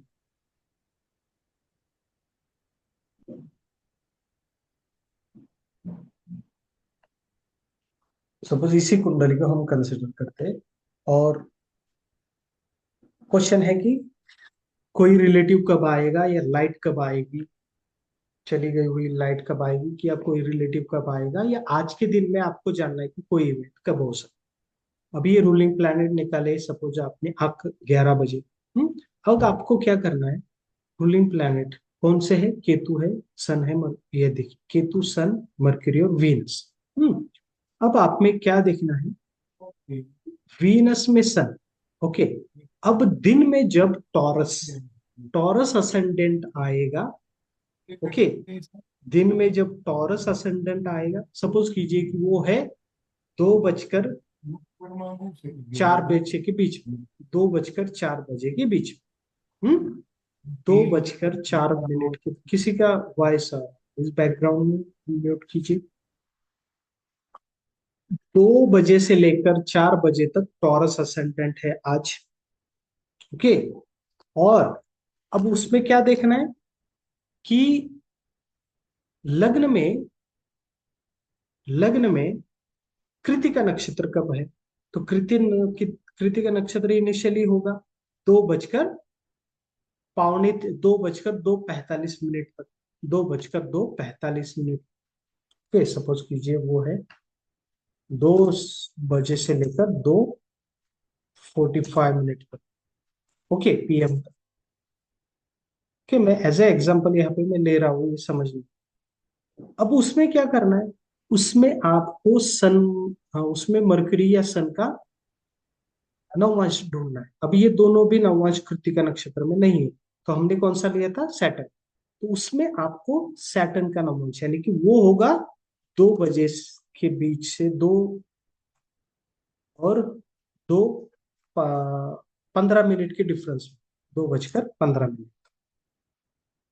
ओके, अब इसमें भी आपको जाना है, तो आप D60 में जाइए, और D60 में मरकरी का लग्न कब राइज होगा वो 2 मिनट निकालिए। मरकरी का, सपोज कीजिए मरकरी का लग्न होगा 2:06 में, मरकरी का लग्न, मरकरी का लग्न कौन सा आएगा, या तो जेमिनी आएगा या तो कन्या राशि आएगा। तो इस 15 मिनट में जो भी है जेमिनी या कन्या उससे सिलेक्ट कीजिए। अगर वो नहीं है तो सन का D60 में लग्न सिलेक्ट कीजिए इस 15 मिनट में। तो सपोज वो 6 मिनट, तो आप कह सकते हैं कि 2:06 में या तो नाइट आएगी या तो वो आपका रिलेटिव आएगा। व्हाट इट,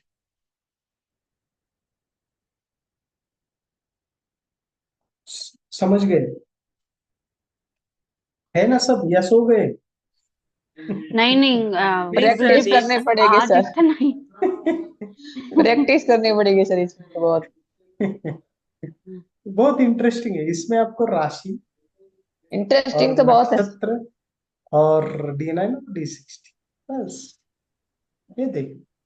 अब इसके लिए क्या है, सपोज D60 में आपको बस टाइमिंग थोड़ा सा एडजस्ट करना है। सपोज कीजिए यहाँ, सपोज मैं आज का देखता हूँ। ओके,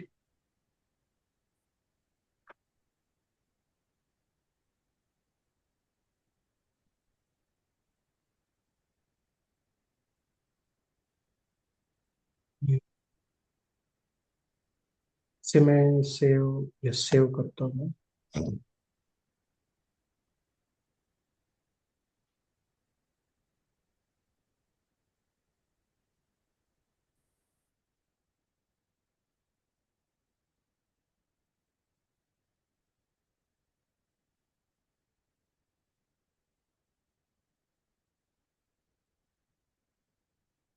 सपोज कीजिए कि हाँ, आज मई है 21 है, और सुबह 11 से लेकर यहाँ पे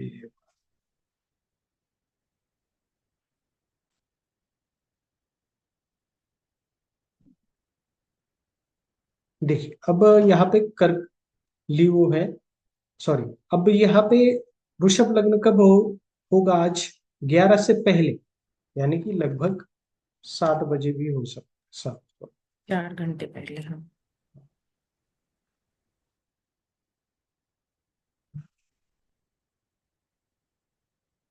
से भी पहले।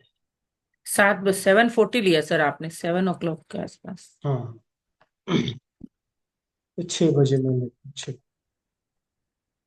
ओके, 6 बजे। देखिए वृषभ लग्न आ गए 6 बजे। अब आपको क्या देखना है इसमें, लग्न कौन सा है? कृतिका ही है। ओके, तो कृतिका कब से शुरुआत हो रहा है वो आपको यहाँ पे टाइम्स नोट डाउन करना होगा। कृतिका 5:45 के बाद शुरू हुआ कृतिका नक्षत्र। चेक कीजिए यहाँ पे, देखिए। हाँ, देखिए 2 डिग्री पर है, यानी कि 5 बजकर नियर अबाउट 40 मिनट पे शुरू होगा। ओके, तो उसमें कृतिका नक्षत्र कब तक है वो टाइम नोट डाउन आपको करना है। सपोज कृतिका नक्षत्र है, उसके बाद के कृतिका नक्षत्र 5 बजकर हमने लिया और 6:15 का हम समय लिया।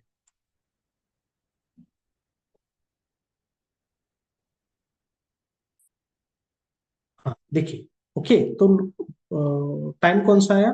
5:45 टू 6:15, यानी कि आधा घंटे का समय आपके पास आ गया। ओके, ठीक है। अब इस आधा घंटे में आपको क्या चेक करना है? मरकरी का नवांश या तो सन का नवांश, या ये आ रहा है या नहीं वो देख लीजिए आप। ओके, मरकरी का या सन का, या अगर नहीं आ रहा तो फिर से वीनस का ही लेना है, या फिर सैटर्न का लेना, सॉरी, मरकरी जैसे यहाँ पे हमने देखा था उसी तरीके से, या तो पहले मरकरी का देखिए और सैटर्न का देखिए, तो आ रहा है या नहीं आ रहा है वो देख लीजिए। सपोज यहाँ पे है, पहले तो 5:40 42 पे कौन सा नवमांश आ रहा है वो चेक कीजिए। देखिए मकर का है। ओके, मकर, तो फिर उसके बाद आएगा कैप्रिकॉर्न, सॉरी, मकर के बाद आएगा कुंभ, यानी कि इवेंट जो होगा वो 5:45, 5:42, 6 इस 15 मिनट के बीच में ही हो। 5:45 टू 6 बजे तक इवेंट होगा। इस 15 मिनट में ही इवेंट होने वाला है, क्योंकि सैटर्न का यहाँ पे नवांश राइजिंग में है। ओके, और उसके बाद ये कुंभ भी आएगा, तो ये 15 मिनट हमने सिलेक्ट कीजिए। अब इस 15 मिनट में आपको D60 में कौन सा सिलेक्ट करना है? D60 में आपको या तो मर्क्यूरी का लेना है, वीनस। अगर हाँ, या तो फिर वीनस का। अब देखिए क्या होता है इस 15 मिनट में। अब क्या करते हैं 45, अब यहाँ पे हम डालते हैं 46। देखिए मर्क्यूरी का आ गया। ओके, मरकरी, यहाँ पे सन वीनस का ले सकते हैं, वीनस का। क्यों? क्योंकि वीनस लग्न नहीं, वीनस का नहीं, छोड़ दी, मरकरी का। तो इवेंट कब होगा एग्जैक्ट टाइम भी बता सकते हैं। 21 मई को 5:46, 45 या 46 मिनट पे लाइट आएगी, या वो रिलेटिव आएगा। मतलब कोई भी क्वेश्चन का आंसर देना हो सर, तो हम ऐसे टाइम ही निकाल सकते हैं हाँ, दिन का, प्रश्न दिन का चार्ट से। मैं, दिन का मैं हाँ, दिन अभी का। तो हाँ। अभी तो यहाँ पे लाइट गई हुई है आधा घंटे से। तो ट्राई कीजिए सब लोग। ओके, तो समझ में आया ये कैसे देखना है, किस तरीके से देखना सर इसकी रिकॉर्डिंग कल ही भेज दीजिएगा ना सर। है। यस। बाकी मुझे आप देख लेंगे वापस, तो समझ में आ जाएगा, वापस रिपीट करते हैं। सब प्रैक्टिस करनी पड़ेगी, 2 बार देखना पड़ेगा। हाँ, ये प्रैक्टिस का हम्म। ही है। तो जो जी जी। इंस्टेंट प्रश्न होते हैं, ऐसे जो क्वेश्चंस होते हैं, उसके लिए आप रूलिंग पैर का यूज कर सकते हैं। देन मंथली, इस मंथ में कब होगा उसके लिए, और आगे 6 महीने में कब इवेंट होगा उसके लिए भी। बस आपको सन का ट्रांजिट देखना है, मून का ट्रांजिट देखना है, और दिन का देखना है। तो लग्न, नक्षत्र, लग्न का, फिर लग्न में कौन सा नक्षत्र आएगा, और फिर D9 D60, लग्न लग्न लग्न चेक करते जाओ। Okay, simple. और इसी तरीके से अदर भी यूज है, वो हम बाद में जैसे कल देखेंगे दूसरे यूज क्या होते हैं, कल भी प्रैक्टिस करेंगे। देन और भी उसके यूज है, उसके ऊपर भी हम काम करेंगे। सर पहले रिकॉर्डिंग भेज दीजिए, उसके बिना कुछ नहीं होगा, हम आगे नहीं बढ़ पाएंगे। यस, तुरंत भेज देते हैं। सर जैसे मैच का स्कोर बराबर नहीं आ रहा है सर, तो उसको हम इसमें कर सकते हैं, देख सकते हैं क्या डिग्री के लिए?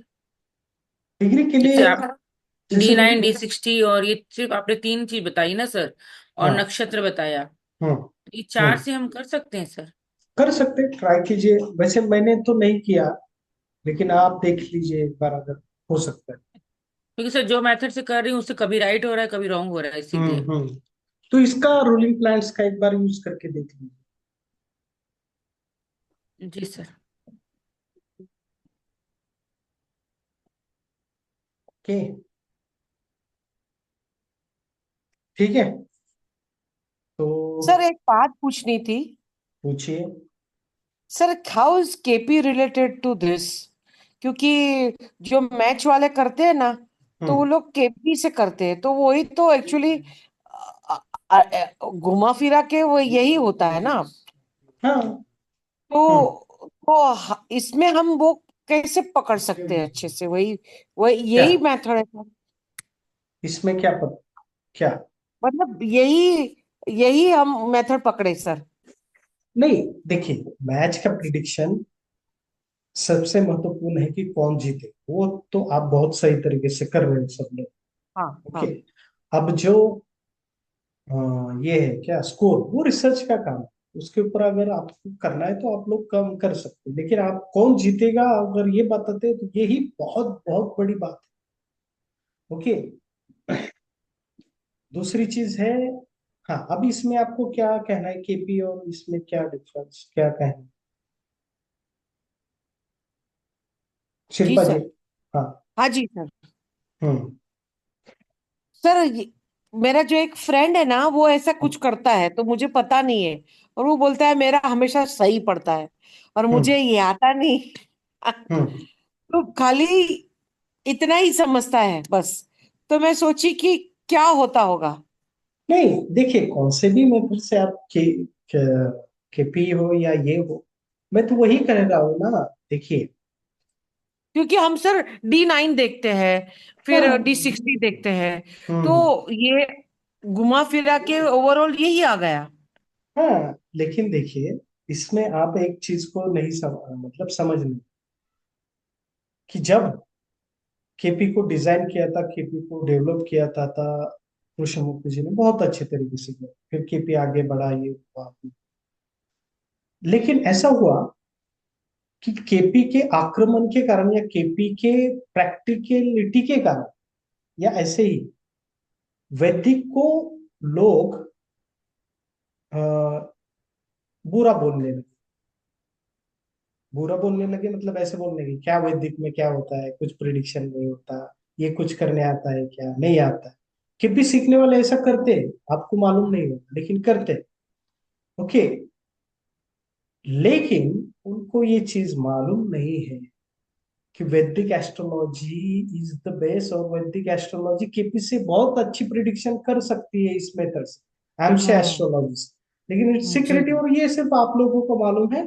और अभी मैंने ये शुरुआत की है, बाकी सिखाने में, जो कि इंटरेस्टिंगली मैंने हिंदी में पहली बार आप लोगों को सिखाया, मराठी में मैंने कुछ लोगों को सिखाया लेकिन वो समझ नहीं पाए।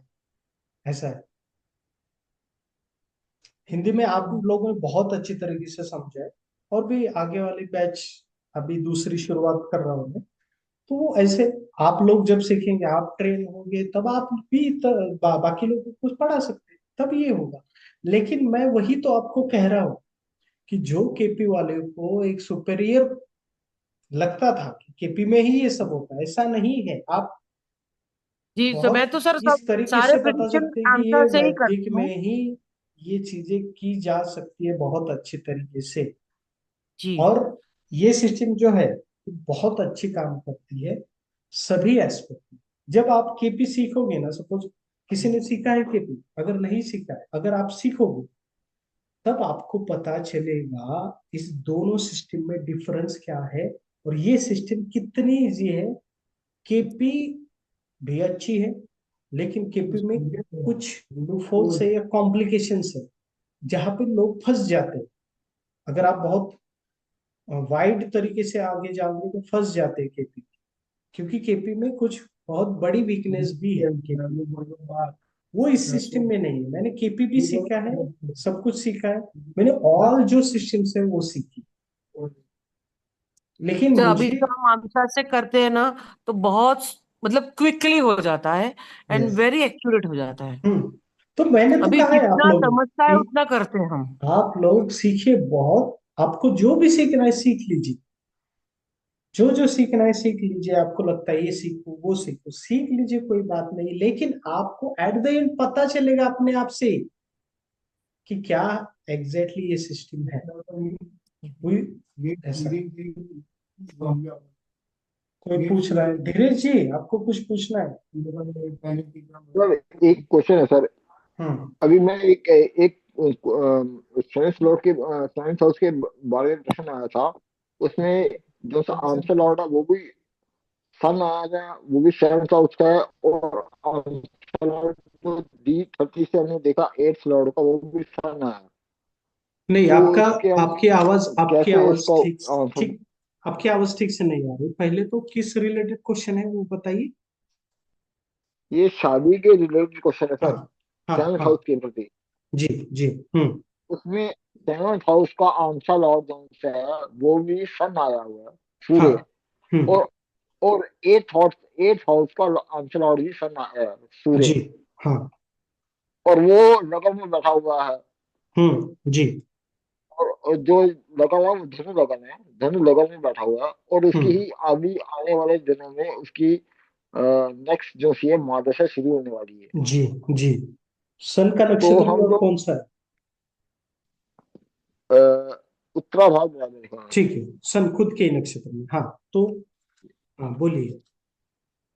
तो हम लोग किस तरह से उसको करेंगे कि ये शादी चल हाँ पाएगी कि देखिए नहीं चल देखिए, नहीं इसमें एक है कि सन की प्लेसमेंट अच्छी है तो आप ये कह सकते हैं कि अनबन होगी, थोड़ी बहुत डिस्टरबेंस रहेगी, लेकिन फिर भी मैरिज लाइफ चलती रहेगी। लाइफ पार्टनर को हेल्थ की प्रॉब्लम हो सकती है, थोड़ी बहुत मैरिज में डिस्कॉर्ड होगा due to the 8th house अंशलॉर्ड, लेकिन उसकी प्लेसमेंट अच्छी है तो चीजें कवर हो जाएगी। मैरिड लाइफ थोड़ी बहुत डिस्टरबेंस के कारण या डिस्टरबेंस होने के बावजूद भी चलती रहेगी। लेकिन लेकिन अगर ये सन राहु कॉम्बिनेशन में आ गया, सन केतु कॉम्बिनेशन में आया, सन सैटर्न कॉम्बिनेशन में आया, तो ये प्रॉब्लमेटिक होगा। निगेटिव इन्फ्लुएंस बहुत ज्यादा होगा, 70% होगा 8th हाउस का अंश। तो इसके इसके सर उपाय में क्या दे सकते हैं? इसमें क्या क्या क्या उपाय उपाय क्या दे सकते हैं इसमें? उपाय, इसके लिए सन का उपाय करना चाहिए। सबसे बहुत अच्छी इसमें जो रेमेडी रहेगी वो विष्णु सहस्त्र नामावली का डेली पाठ पाठ करना। होगा। हम्म। अच्छा, ये वो खाली आजकल तो रिकॉर्डिंग अब सुन ही सकती है सर, सुन मतलब सक जो लेडी है। अगर सुनना है तो एक जगह पर बैठ के हेडफोन लगा के सुन सकते हैं, लेकिन पूरा ध्यान लगा के विष्णु भगवान विष्णु जी की प्रतिमा को ध्यान लगा के या इमेजिन करके, मानसिक तौर पर इमेजिन करके, जैसे सामने व्यक्ति बैठा है तो उसके ठीक सामने बहुत ऐसी प्रकाशमान तरीके से विष्णु जी प्रकट हुए हैं और वो आशीर्वाद दे रहे हैं, ऐसा इमेजिन बस। करके अगर वो सुनता है तो उसका इम्पैक्ट होता है 100%। लेकिन ये सर, ये इसमें हम ये क्योंकि ये बहुत ज्यादा एब्यूज करता है वो लड़का, जो सा उसका हस्बैंड जो है वो बहुत ज्यादा एब्यूज करता है, बहुत हाँ ज्यादा हाँ। डिवोर्स लोग इस तरह से यस वो उसमें मतलब होते हैं, तो हम भी यस। इसलिए थोड़ा कंफ्यूजन है। इसमें सबका भी आंसर सूर्य है और हमका भी आंसर सूर्य है, तो यस इससे दिक्कत आ यस रही है। यस यस, बराबर जी। ठीक है सर, ठीक ठीक है, तो आज के लिए बस इतना ही। ओके, समझ में आया? इंटरेस्टिंग है ना? इंटरेस्टिंग तो बहुत है सर। मजा आ रहा है। मजा आ रहा है लेकिन सर, इसकी प्रैक्टिस ज्यादा इसकी करनी प्रैक्टिस पड़ेगी। करनी पड़ेगी। ओके ठीक हाँ। है। ठीक है, तो प्रणाम आज सर। लगे प्रणाम, ओम नमः शिवाय। जी जी जी सर, और जी जी गुड सर, सर, ओम नाइट। थैंक नमः यू, थैंक शिवाय। यू और सर, पंचांगुली का थैंक यू। जाप करते रहिए तो आप, जी हाँ सर, सर, कर करते रहे हैं, हैं। है। करती कर हूँ, रहे हैं करती सर। हूँ। आपको ये और रूलिंग प्लैनेट बहुत अच्छी पक्ष में तरीके से कितना, सिग्निफाई करे। हम्म। जी सर, करते नहीं हैं। सर, पंचांगुली में कितने कितनी मैक्सिमम कितना बार करना पड़ेगा? कितना, क्या क्या? हेलो, हाँ हाँ बोलिए। कितनी कितनी बार इसकी रेसिटेशन कितनी बार करनी पड़ेगी? कितना माला करना चाहिए? पंचांगुली का जो शाब्दिक मंत्र दिया आपने, हाँ हाँ, माला उस करने से एक बार वो तीन सर वो बहुत, क्योंकि अगर मतलब बड़ा है तो उसको एक हाँ देखिए, ये काउंट करते हैं, वो बहुत कम मतलब से दिक्कत टाइम देखिए, लगता है उसमें। हाँ आता देखिए को इस, ना पता। यस यस यस, इसमें देखिए ये आप लोगों की क्षमता के ऊपर है, लेकिन इसका जो ये है असल में विधान जो है वो 42 दिन तक आपको 108 बार करना है डेली, अगर अच्छा। पॉसिबल है तो ओके, मैं मतलब इसका टेक्निकल पार्ट बता रहा हूँ। 42 दिन तक, उसके बाद आप 42 दिन कंप्लीट होने के बाद डेली 21 बार कर सकते हैं। और जब भी आप कुंडली देखे या कोई भी देखे, कुंडली देख रहे हो या कोई, तो बस इसका 3 बार या 1 बार या 2 बार या 3 बार जैसे भी पॉसिबल आओ दो जाप मिनट में। कीजिए और कुंडली देखते हैं और पंचांगुली माता को प्रे कीजिए कि मुझे इस कुंडली की सभी चीजें पता चले, इस व्यक्ति के बारे में पता चले और मुझसे सही प्रिडिक्शन आए और सही गाइडेंस, मार्गदर्शन हो सामने वाले को, ऐसा प्रे कीजिए। आपका प्रिडिक्शन सही आएगा, आपका गाइडेंस सही आएगा। अगर ये फॉलो नहीं कर सकते तो डेली आप 21 टाइम कंटिन्यूसली डेली लगातार कर सकते हो। डेली अरे हमेशा 21 बार करते रहिए करते रहिए करते सर जैसे रेगुलर एक ही टाइम पे करते हैं और कोई कारण से लेट करना पड़े, चलता है ना सर? चलता है, कोई बात ठीक है सर। चलता है।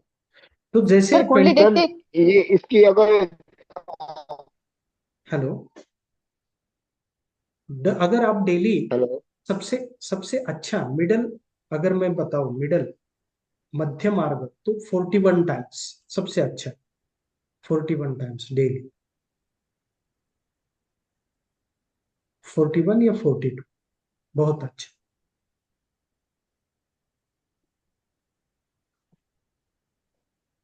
और ये मंत्र बहुत ही अच्छा है इस। ठीक है सर, लेकिन हम्म। सर दूसरे टाइप क्या? नहीं, आपकी आवाज बहुत बहुत ब्रेक हो रही है, हमें समझ में ही नहीं आ रहा। हाँ दीप्ति जी, आप आवाज बोलिए। नहीं आ रही। हाँ सर, मैं बोल रही थी कुंडली देखते टाइम पंचांगुली मंत्र बोले या पंचांगुली साबर मंत्र बोलना है? शाबर मंत्र तुरंत वो तो आपको।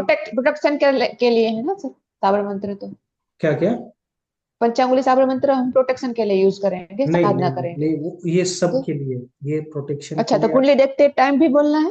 हाँ, ये एस्ट्रोलॉजर को बहुत स्ट्रांग बनाता है, health wise, wealth wise, atmosphere wise, protection wise, socially, और आपको त्रिकाल ज्ञान प्रदान करता है, और पंच महाभूतों का ज्ञान प्रदान करता मस्त श्लोक है सर। है। हाँ तो ये अच्छा है त्रिकाल, हाँ, मंत्र।